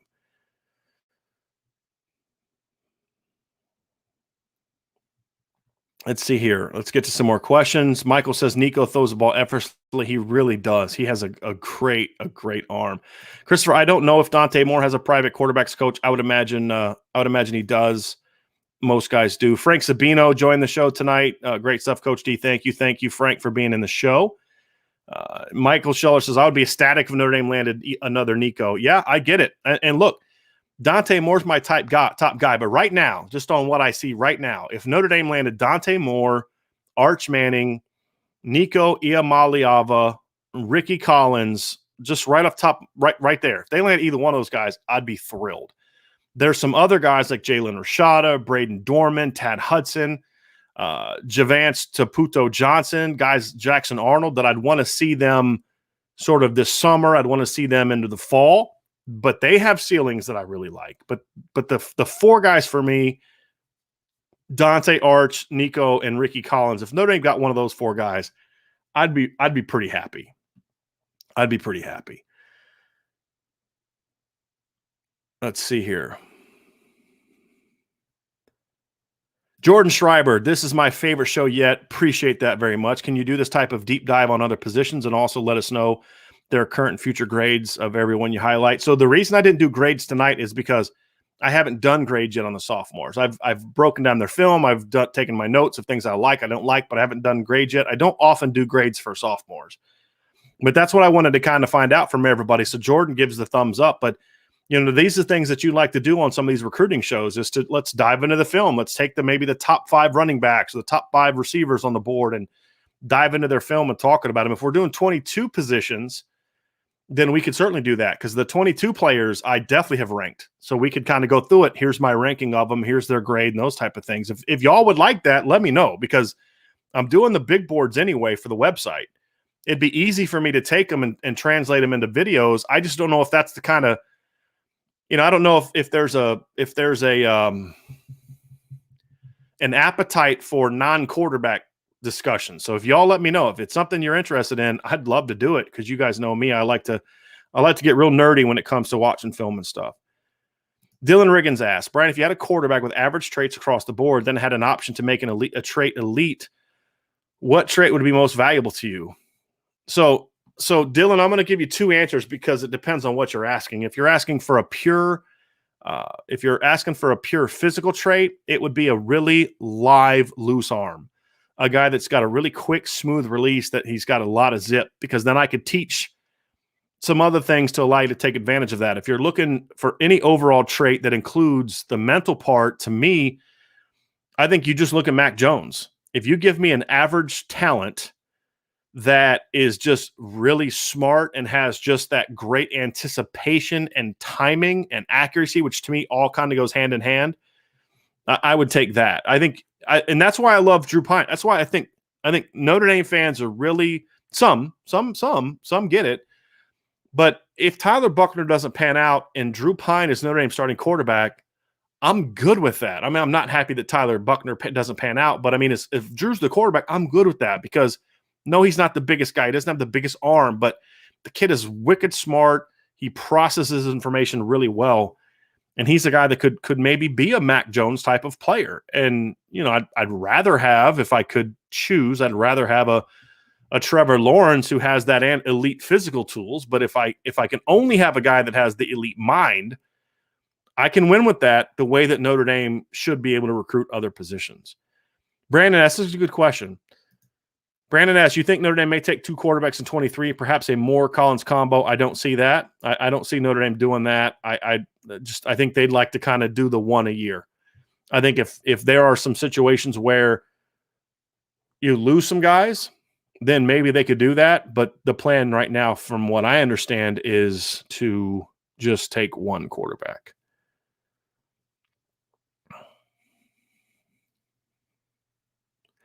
Lauren Hamilton says, are 247 heights accurate, or is that what the kid coach says they are? There's a combination of different things, Lauren. If they have a camp, so if a kid went to a camp and there's an official height weight, 247 will go with that. If not, sometimes they'll look at the huddle film. What does the huddle film say? And then, of course, the kids can ask. So I wouldn't say they're super accurate, because it's not like they're at these events weighing these kids. But if you look at it, so what 247 does, which is kind of good, is down below, if a kid's been at a camp, they'll say what camp he was at and what his testing results are. A lot of times from those camps, they'll get heights and weights, and I put a little bit more value in those types of things. Dylan Riggins asks, is this list from top to bottom or bottom to top? Because the further we've gone down, the more confident I've got with the whole Colt QB board. It was top to bottom. So like the first guys were my top guys, and then we moved on. So Hey Bob 157 asks, I believe on 247 they said Notre Dame will not be pursuing Iamaliava anymore. Have you heard anything about that? So as of today, I reached out and I've talked to sources, and he was on my list of guys. I said, are these guys that are on the board? And I was told he was on the board. So I don't know what that means. If somebody else reported it, I don't know who reported that or what it means. But all I can say is my source today said that he's on the board. So that's all I can say. But I also, as I said earlier, I'm concerned about where USC stands with him. I think if USC were to make a push, and I believe USC offered him recently, if USC makes a push, they're going to be hard to beat for Nico. Let's see here. Got some more questions. Omar Austin says, I like Pine's progression and optimistic about Buchner. Of course, I feel like it's still really important we get one of the top 4 or 5 2023 quarterbacks. Omar, I agree with you wholeheartedly. Again, you have to be able to recruit that position relatively consistently to be successful. Let's get to some more questions here. Again, everybody gave a super chat tonight. That's incredibly appreciate that very much. And then, of course, I also greatly appreciate all the people that are just here watching and engaging. So I appreciate all of it. Thanks for Tanny. I hope that you're able to get to some of these. I know your work schedule makes it a little tough for you to get to some of our earlier shows, but hopefully you'll be able to get to some more of these night shows and we'll be able to talk recruiting and watch film. I know you like to watch film and stuff like that. So I appreciate you're able to make it. John Climax says the quarterback ranking will get an overhaul this summer when the camp circuit opening up. I would imagine so, John. I think you're right on that. For me, not necessarily, because I don't put a ton on those. But when it comes to like the rankings for like Rivals and 247, you're absolutely right. It will shake things up a lot because they put a lot more on camps than I do. All right, Michael says, Brian, can you list your top 5 realistic quarterback options for 2023? I mean, I think it's a little bit early for that, Michael, for me to confidently say that. I do think they have a legitimate shot with Dante. I believe they have a legitimate shot with Ricky if they continue pushing. Braden Dorman's a kid that I think right now they have a good shot at if they push. Some of these other guys, I just don't know enough about it. I think that Notre Dame is recruiting them and building the relationship, but I don't think they're necessarily pushing for any of these kids for some of those lower level kids. So I think those are the guys right now I think Notre Dame is in the best position with, but I couldn't say, well, if they push that guy, they're going to get him. I think there's work to be done with a lot of these guys. Shane O'Shea, love watching the film and going through the board. So that's 2 pluses for doing this again. All right. Searcher Green, I'll look him up. I'll look up his film, and then I'll also go do some digging to see if Notre Dame's on him. But he's not a name that I've heard yet for any of the sources I've talked to. Notre Dame 2164, is this the most loaded quarterback class you've seen? For sophomores, it's close, but at the same time, I haven't watched a lot of sophomore film. I mean, I didn't really start watching sophomore film till the last 4 or 5 years, but this is a loaded class. The Trevor Lawrence class was pretty good. I'd have to think about that one, but it's in the conversation for sophomores. Now we need to see how these kids develop as they get older, but for sophomores, yeah. And then we also have to think with some of these California kids, they're playing in March and April, so there's about 6-7 months of physical development that kids that played in the fall didn't necessarily have, which somewhat factors into it. Okay. Tommy Leonard has a couple questions. Says, are they going to ever get a consistent silent quarterback? I think it's probably better to stick to similar quarterbacks. Says, better way to ask this question. Do you think consistency and skill set at quarterback, or are you good with diversity in talent in the quarterback room? I like diversity and talent to a degree, Tommy. I think it's good to have it when you look at, Tyler Buckner and Drew Pine are diverse players, but they can run the same offense. What you do when you have those 2 types of quarterbacks is, you'll have quarterback runs in your offense, but if Drew Pine's your quarterback, you're not going to call him often, or if at all. With Tyler Buckner, you will. But it's the same thing, even if similar styles. Some guys may like concepts more than another guy, even though physically they have the same skills. What I don't necessarily would like to see is, 1 year you recruit Drew Pine, then the next year you recruit what Brandon Wimbush was in college. Now, again, Brandon Wimbush was a much better passer in high school. His passing ability regressed significantly during his tenure at Notre Dame, and I think you can thank Mike Sanford for a big chunk of that. But, with what Brandon was in college, I don't think you'd want to have that in back-to-back years because that is a dramatic shift in what you have to do. I think having diversity from, 1 year, like I said, Drew Pine, and the next year a Ricky Collins type, and then the next year, trying to think of a guy that's a more mobile, a more mobile running quarterback. As long as he can operate from the pocket, I like diversity.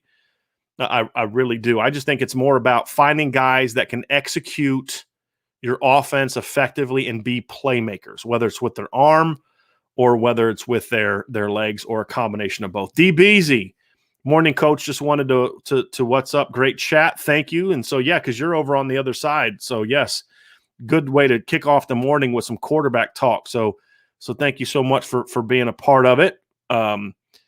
And of course, we'll have some more Friday free for all. You'll hopefully be able to catch up on a little bit as we get here. So let's get back to some questions here. Let's see where I left off. Thomas, I'm sorry you missed so much of the show and got pulled away, but I hopefully you'll have a chance to get there. So Michael says, you've asked this a couple times, any chance of a future live call-in show? I think that would be awesome live show experience for all involved. Thanks, Brian. Michael, right now, I don't know of the technology that I need to do that. And number 2, I'm a little nervous about that because I can't control necessarily what people say. Like if somebody says something inappropriate in a chat, I cannot show it, right? And 99.9% of our people don't do that, but there's a little bit less to control. I have a couple other ideas I've been thinking about, but Vince and I are going to sit down and see if it works. And we have some ideas. So just keep in mind, because I do want to try to make it to where at times you guys can be more interactive as opposed to just this. But I don't know if a call-in show is something that I'll be able to invest the time or money in, or if ultimately, because if somebody says the wrong thing, I get held responsible for that. And so it just makes me a little bit nervous in that regard, if I'm being completely honest with you. Okay, let's see here. Four Horsemen says Mickens, Freeman, and O'Leary all tweeted out some version of "Think Big" earlier tonight. What do you think that could be about?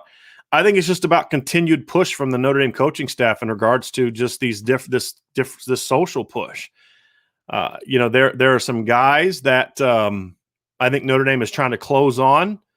It could mean something like that, but I think a lot of this is just their message. So what they're probably doing is in their conversations with recruits and their DMs with recruits, that's something that they're talking about. And that's their selling point of what Notre Dame is trying to do. Think big, championships and, the 4 for 40 and all that other kind of stuff. So Saban James also mentions this. There are rumors that Notre Dame isn't going to pursue Iamaliava. Like I said, that could be true. I'm not saying that the people reporting that are not accurate. I'm simply saying when I talked to my sources today, as the latest I've talked to him, he was on my list, and there was an opportunity to take him off, and they didn't take him off. So that's kind of where we're at. So, yeah, Brandon, following up on your question, as long as the relationships are being built and established, I'm good with offers not just flying out. Just want to make sure they're in the mix. And that's the thing I want to ensure people. We have myself, more so, Eric and some other people that I know that are in the recruiting business that, Brian Smith helps me out with this. But when we talk to these kids, Tommy Rees is building these relationships. Just because there's only 3 guys with offers does not mean that there are 3 guys that Tommy Rees is recruiting. He's recruiting a lot of quarterbacks. He's building that relationship with a lot of quarterbacks. Then down the road, the offer can be used as sort of a turning point in that recruitment. It's sort of a bullet you want to save for later, and that's what they're doing. But this isn't a situation where they're all Dante, Arch, and Malachi, and nobody else is being recruited. It's definitely not that case at all. But I can understand why you would be concerned about that, because at a lot of other positions, that tends to be the case.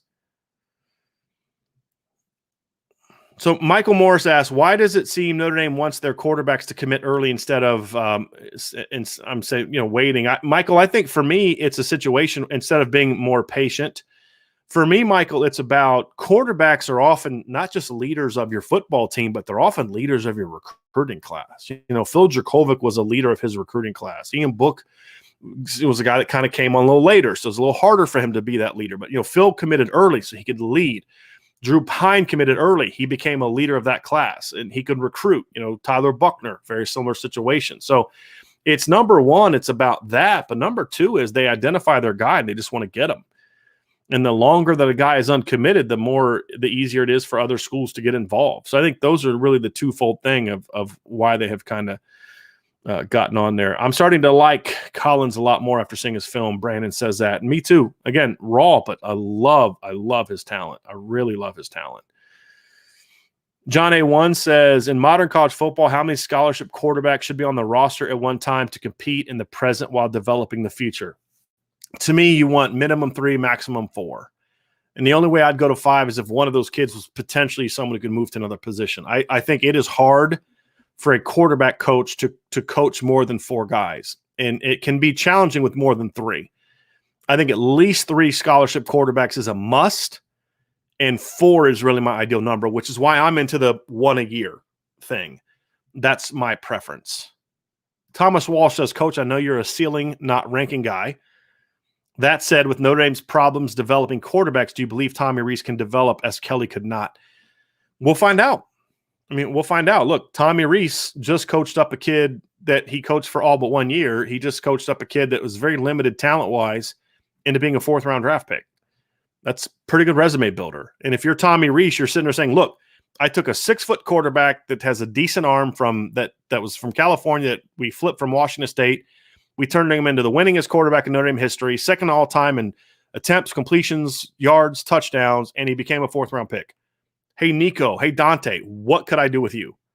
I think it's a great selling point. Now, whether or not he can actually then develop those players is a different question. Ryan McCarty asked, did Notre Dame ever pursue Brady Allen? In-state kid, but committed to Purdue early and never heard much about him. They pursued him, but not to the point where they were going to offer him. And then at some point they backed off, and he just was not a guy that they wanted. But he was on their radar early. He had made some visits to campus, but he ultimately was a guy they decided that they did not to want. I like Brady Allen. I think that was a really good pickup for Purdue. I'm okay with Notre Dame not taking him, but I also would have been okay if they did take him. But that's a really, really good pickup for Purdue, in my opinion. Let's see here. Timothy Sanders says, what receivers do you think Notre Dame gets in this class? Right now, I feel good about Notre Dame getting one of C.J. Williams or Tobias Merriweather. Beyond that, I'm not as confident. And I don't know a lot about what's going on with Xavier Bradshaw. We're trying to figure out. He's just not a kid that talks a lot from a recruiting standpoint. So we got to find out more there.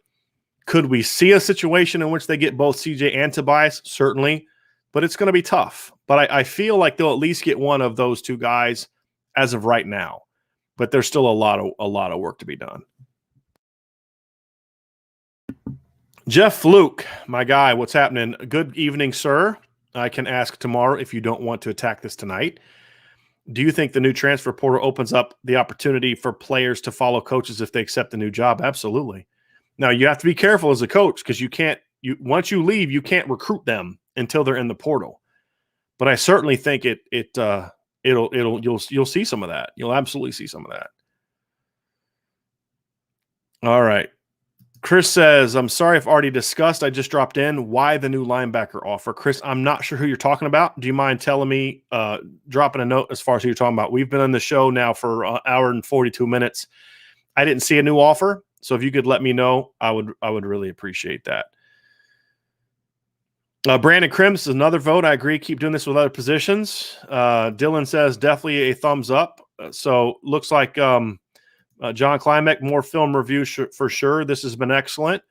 Now, here's a question I have for y'all. When I do it, do you want me to just dive into the film, or do you like what I did at the beginning where I say, hey, these are the traits that you look for when you're watching film, to just – because my goal is ultimately to say – the people that do this with me, I want y'all to be more confident in your ability to go out and watch film. So we watch film together. You look for things that I look for and all that. But if you're not interested in it and you just want my opinion, just let me know. So that's kind of another question that I would have. Kevin O'Neill, do you project any of these quarterbacks to have a higher ceiling than Buckner? Thanks for the amazing content you and Vince rock. Appreciate that, Kevin, very, very much. So it's hard for me to say, Kevin, because we didn't see Tyler as a sophomore. We saw him as a freshman playing some JV and some varsity, but we didn't really see him blow up till his junior year. These kids are sophomores. Some of these kids, to me, are more advanced than Tyler was at that age. Yes. Are there kids with a higher ceiling than Tyler? I would say they have as high of a ceiling as Tyler. And to me, Tyler's a 5-star quarterback, upside-wise, ceiling-wise. He's a guy that, to me, has the ceiling of a potential first-round draft pick. He needs a lot of work to get there, but the potential's there. Dante Moore is that guy to me. Arch Manning is that guy to me. Nico is that guy to me. Ricky Collins is that guy to me so far. And then some of these other guys, as they go into their junior year, if they could have big breakouts, then we could see a similar thing. Ryan Kirby says, does Ricky Collins remind anyone of a slightly smaller Drew Aller? Yeah, I could see that because Drew's also got that real big wind up. He's got that cannon for an arm, but super raw. I can definitely see that, Ryan. I think that's a really good comparison. And you know how much I liked Drew Aller. Again, really raw, but tons and tons of talent. And I've always felt if you're going to miss on a quarterback, miss on a guy with elite talent. That's kind of my thing for sure. John Klimek also in for the more review. So that's good to know. Appreciate that very much, y'all. Jordan, my man, I appreciate this very, very, very, very much. Jordan says, brother, I'm concerned about starting 2 offensive linemen, freshmen on the O-line. Talk me straight. I'm concerned about it too, Jordan. I think the thing that I would say is what makes me feel a little bit better about the situation is that they're not starting because they have to. I mean, that's the difference between this and some other years. You look at Blake Fisher, he's starting because he might be their best offensive lineman today. I mean, I have talked to, by now it's up to about 7 or 8 different sources that have been at spring practices, that have seen this kid in practice. And every single one was like, that dude's a first round pick. And this is people that are used to seeing elite linemen at Notre Dame. And they're like, he might be their, I've literally had people tell me he might be their best lineman right now. That's high praise. So when you look at Blake, he's not starting because, who's going to be the tackle? They could have easily moved Jarrett. Look, when we went into the offseason, before spring practice started, my sources around Notre Dame were like, Jarrett Patterson's going to be the left tackle unless Tosh is ready. That was it. It was not Blake's going to be the guy. And if you remember, Blake started the spring at right tackle. It was, hey, maybe he can get into a rotation. Maybe he wins the right tackle and Josh ends up a guard. The plan at the early on was Jarrett Patterson, a left tackle, maybe Tosh or Blake at right tackle. But he was so good that they moved him to left tackle because it was like, he's our best blocker right now on the outside. So he earned that. I think when you look at Rocco, it's a similar thing. Now, I think Rocco had the advantage of guys like Dylan Gibbons and Andrew Kristofic were being moved from guard to center. Michael Carmody was going from guard to center to tackle, whereas Rocco kind of got to settle in one spot. But here's the deal. Andrew Kristofic's locked in at guard now, right? If you look at Quinn Carroll is locked in at guard now. If Blake is still starting when we get to September 5th, it's because he beat out older, talented players. Now, there's going to be some growing pains, Patrick, but the fact is when you have freshmen that are that talented, that big, and they beat out veteran players who are also talented and highly ranked, it should make you feel a little bit better about this isn't a situation where you're playing a freshman because you have to. This is you're playing freshmen because they earned it and they were your best players. And again, tremendously appreciate that big gift, man. I really appreciate your support of the channel very, very much. Let's get back to some more questions. All right, Omar says, break it down, Brian. I'm here for all of it. Indie talk all day. Okay, so far, real positive reviews from y'all. Appreciate that. Old Grim, I need to follow quarterback talent more closely. All I remember is my talent in the 60s. Hey, quarterback play, baby. Timothy Sanders, will you be doing a basketball show too? I will not, simply because, Timothy, I don't have the expertise to do that. Now, what I could look into doing is try to find some people that do have that level of expertise. Like for me, I was a college football coach. I played college football. I've been doing this job a long time. I feel like I have a level of expertise to do this. And I'm not just a fan out there doing this. I'm a fan of Notre Dame, but I feel I have a level of expertise. If I were to do a basketball show like this, it would just be as a fan. It would be like a bunch of fans talking ball. If I can maybe find someone who has an expertise breaking down college film or basketball film, I may get them on and we could do something like this every now and then, but it's not going to be something I'm going to be doing simply because that's not my area of expertise. Dylan Riggins also supports it. Let's see here. All right, so Brandon says this is Brandon's ranking. So Dante Moore, number 1, Malachi Nelson, 2, Nico, 3, Ricky Collins, 4, Avery Johnson, 5. Yeah, you like Avery. You like that run-throw kid. And then Cameron Edge, number 6. This is my list after watching film. Didn't include Manning because there's maybe a 2% chance of landing him. I think there's a better chance of landing Arch Manning than there is Malachi Nelson at this point in time, if I'm being honest with you. Okay, great. Kenny, recently switched jobs, so I'll be able to be way more active like I want to be. Good job. Well, hopefully that's a good thing that you switch jobs. Hopefully that's going to work out for you, but it's good to know that you're not on those crazy hours you were on before. So really, really glad that you're going to be able to be part of this, man. I've always enjoyed. Kenny has been supporting Irish Breakdown on the website from the beginning. And so he's been a big part of what we do, and I'm glad to get you on this channel as well. So I really appreciate that, buddy. Notre Dame 2164, love doing this tonight. Me too. I appreciate it. Michael Morris, if Pine was 6'2", 220, would he have been a 5-star? Not for me, because his arm isn't that of a 5-star yet. He's got a lot of talents. He was a top 100 guy for me. If he was 6'2", 220, he'd probably be a top 50 guy, but he wouldn't be a 5-star guy. All right, Ethaniel says, how complicated is the Notre Dame offense compared to NFL offenses? Maybe Arch is the only quarterback that could process Brian Kelly's offense. There's something to that, Ethaniel. I think there's something to that. It is a complicated NFL type of offense because of how many post-snap adjustments you have to make. And so, yeah, I think there's something to that. But I would say I think Dante Moore is a really bright quarterback too. I think he's the guy that could process it too. But I understand where you're coming from with Arch because of his pedigree and who he's going to be learning the game from. Okay, Brandon, thanks for this 2023 quarterback breakdown podcast. Been winging this one, had to watch while grocery shopping. Hey, you know what? You got it done, buddy. I appreciate that very much. Appreciate you you doing part of that. John Gallagher says, did I hear you say you're dropping merch? Thanks for the great show. Yes, we're working on that. My wife and I had a talk today, and she's working on building my e-commerce store. I've ordered all the products that I have now that I want to have part of my store. I can actually pull it up real quick and show you so far what we have planned. So far, the different designs we have planned. What I'm waiting for now, however, is I'm waiting to get I've ordered sample products from the store. I'm going to show you guys kind of what we have so far. I've ordered sample products, and if they are if they're good quality and I like them, then we're going to go launch and go live. So here's what we have so far for the merch store. So as you can see, it's a long sleeve cotton shirt, stickers. My wife said I needed stickers. People can put on like mugs and computers and stuff. This is a water bottle. Kind of show you that. That's the mug. You guys have seen the mug, just a polo, a visor.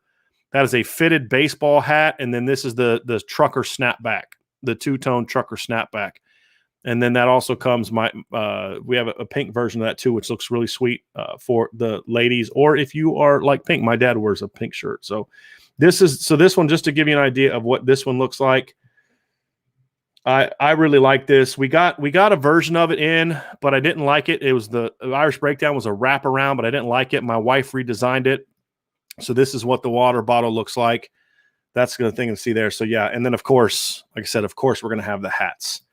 So that is what we're going to have right now for the merch store. I have not been able to find anything that had a good hoodie situation, but those are the hats I'm very pleased with. So yeah, we're getting close. So it's not just me saying we're going to do it and there's no work. We're getting close. I just need to get the products in and make sure that they're good quality because I don't want to sell a bunch of junk. If y'all are going to be spending your hard-earned money on Irish Breakdown gear, I want it to be quality gear. So I'm buying them. When I get the shirts, I'm going to wash them, see if they fade, see if the print fades, all those type of things. And if they're good, we'll be ready to go. Ryan McCarty says, call-ins have a bad ending. The Friday free-for-all is great for interaction and the family friendliness. So yeah, I have some ideas, but I'm very nervous about that because I trust 99.9% of you, but it takes like that one person to just say some real ignorant stuff that could get me in a lot of trouble. And Michael, you would never do that. I get that, buddy. It's just, I can't also then it's hard, makes it hard to screen. So anyway, Ryan McCarty says, Malachi seemed like a pointless offer to me, got in far too late, and he announces his scheduled commitment just a few hours after he announced the offer. So I agree with you. So I did some digging on this, and the reason they offered him is Notre Dame is aware of his commitment date. They knew it was going to come this summer. They know where Oklahoma and USC stand with him, but here's the facts. When the interaction has been there, he talks to them, he reaches out to them. There's been a relationship there. And when that's going on, if you want to have a shot, you have to throw the offer out because his situation is different because he is going to commit soon. You can't wait till the summer to offer him. You had to offer him now. So that's why the timing of it. But he listens, they talk, there's a relationship. So it made sense to offer. But at the same time, they're very realistic and they know where they stand with him. John Climax says, in recruiting, do you think a quarterback commit really gets the ball rolling? Do wide receivers and running backs look out for it? Absolutely. Does it always happen that way? No. But it's certainly, I mean, you just go back to Jimmy Clausen. When Jimmy committed, all of a sudden you get Duval Kamara, you get Armando Allen. You know, I mean, it was Duval was in that class. You got Golden Tate. It ended up being a really, really good offensive class. You look at the class that Tyler Buckner was in. You look at the offensive guys that signed with him. You know, Drew Pine was a big-time recruiter. Don't think that Drew Pine doing what he was doing didn't have a role in Chris Tyree and Michael Mayer and Jordan Johnson and those kind of guys being a part of what Notre Dame did. So, yeah, it certainly plays a role in that. Is it the end-all, be-all? Nope. But it certainly plays a role. Okay. All right, so y'all like the traits thing. Learning how to watch film instead of watching just for the sake of it is great. Definitely explain what you're looking for. Okay, I like that. Let's see here. Did Corey say who that offer was? Okay, yeah, so I know who you're talking about. I think it was was he from Tennessee? I saw an offer out today, but it was a 23 kid, so I see what you're saying. Okay. Okay, so we'll intro. So I appreciate the feedback. Everybody giving me their feedback again for this one. Brandon says, I have a terrible feeling that Notre Dame is not going to wait for Merriweather and instead settle for Nicholas Anderson. And now this wide receiver class becomes very underwhelming, especially if they don't snag Williams and Bradshaw. That's my concern too. I'm not going to lie to you. That's my concern too. I hope that they don't settle for Nicholas Anderson. Wait until he decides what he's going to do. You know, this other guy's going to look. Your receiving core is good enough now that you don't have to rush for a guy.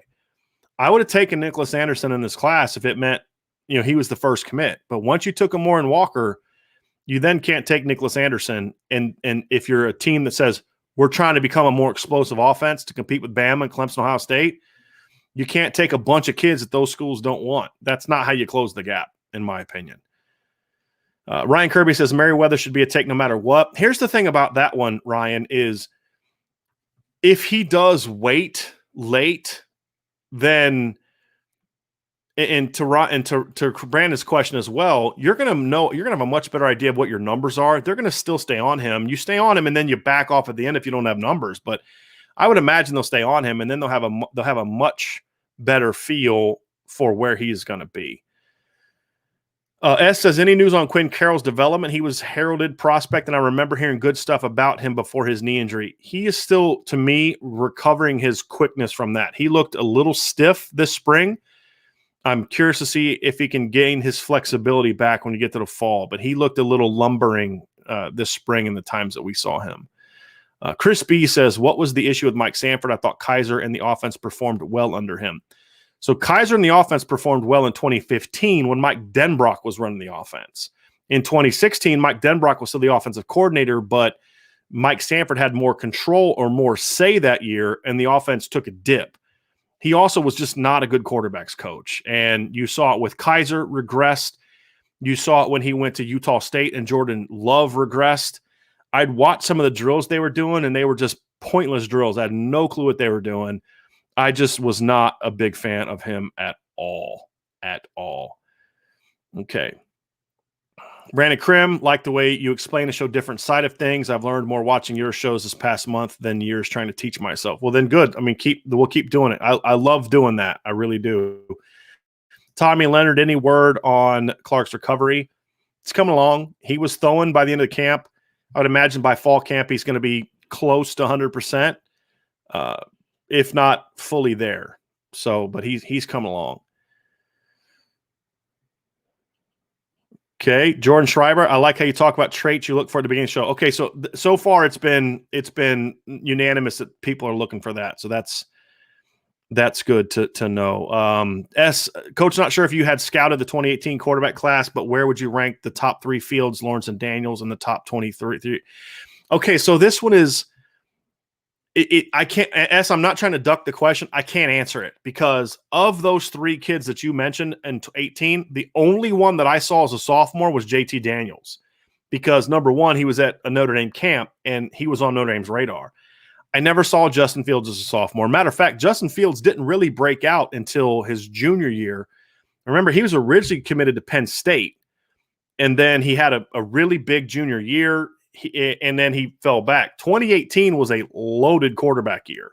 Obviously, Fields and Lawrence, Daniels, Phil Dracovic was in that class. That was a great quarterback class.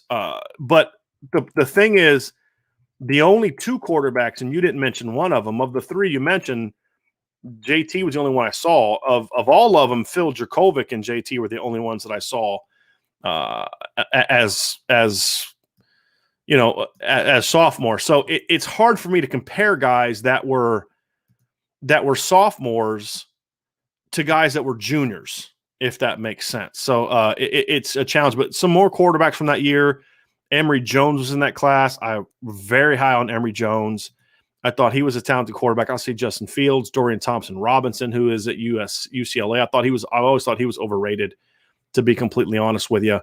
Trevor Lawrence, JT Daniels, Matt Corral at Ole Miss, who's considered a top draft prospect. Devin Leary from NC State, who's considered a top draft prospect. I love that kid. That kid was a little guy, but he had a bazooka for an arm. Tyler Shaw, who's going to be starting at Texas Tech, I believe, this year. Michael Penix Jr. was in that class.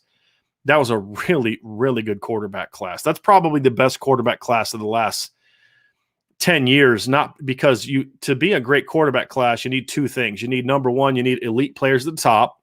I think 23 is going to have that, and 2018 had that. But then you need depth, and 18 had great depth, and I think this class so far had great depth as well. Brandon says, I heard Nelson had legit interest in Notre Dame. I'm pretty upset when the offer came that late. It feels like Oklahoma is all but the signature at this point from what I've heard. That's basically what I'm hearing too, but they're battling, and that's all you can ask for is they're battling. Thomas Walsh, hit the like button before y'all leave. Only 48 and over 100 in the podcast. Appreciate y'all doing that. When you're ready to take off, hit the like button, subscribe to Irish Breakdown's YouTube channel and our podcast, and check out our website. We're getting to the end of the questions. Tracy Tipton, great show as always, Bryant. Thank you, Tracy. And already did Thomas loves this show, only one I watch. I appreciate that very, very much. Says Tracy has already hit the like button. Y'all need to follow Tracy's lead and also hit the like button. So last comment here from Omar. I listen to the second Hugh every day while picking up my first grader. Love the dedication, brother. I appreciate all y'all. I truly do. You know, we're trying to build a community here, and I'm so excited that we've been able to do what we've done. We've grown so much faster than I thought we were going to grow. You guys are on board. This is going to be a family. This is our Irish Breakdown Notre Dame family, and it's been a lot of fun growing it. I can't wait till I don't tell Vince I said this, but I can't wait till baseball season is over and school is out so Vince can be part of more shows. I've talked to some former Notre Dame players about coming on the show this summer to talk about their time at Notre Dame, but also to kind of look at the current team, trying to work on some things like that, trying to bring on some people to give different points of view. I have a friend of mine that used to coach college football. He's a defensive guy. We're going to kind of go over the defensive players at some point in time. He has a really great football mind as well. So we're going to try to mix it up and have a lot of fun. And I can't wait to have all of y'all be a part of it as well. So thank you for being on the show tonight. It went 2 hours, but they fly by, and that's when you know that you're having a lot of fun. So I appreciate everybody being on the show tonight. Have a great day. We'll talk to you tomorrow. So a little over 12 hours, 14 hours. We're going to be back 15 hours now. We're going to be back at it with our Friday free-for-all. We can talk about whatever you want to talk about. We'll dive into whatever Notre Dame team, Notre Dame recruiting, or college football topics you want to discuss. We can talk about Notre Dame players in the NFL. We can talk about the draft. We can talk about whatever y'all want to talk about. So be there for that. Appreciate everybody being with me. Like this show. Subscribe to Irish Breakdown's podcast, please. You can also find us at Facebook on the Notre Dame Irish Breakdown fan group. You can sign up to our Notre Dame newsletter. You can have a link to that is in the description below. You'll have a link to that. You can also find it at the bottom of every article at irishbreakdown.com. So thanks for being with me tonight, and we will talk to you. Yes, so Tracy, it's 1 p.m. So our new deal is every weekday we're doing a show at 1 o'clock p.m. Eastern. We're also going to do a Wednesday night 8 p.m. recruiting show. We had to go to Thursday tonight because I had a family, some things came up with family that I had to be a part of last night. So that's why we moved it to Thursday. So I'm glad we did, because then you could be with us. So everybody have a great day. Enjoy yourselves. Be safe. And we will talk to you again tomorrow.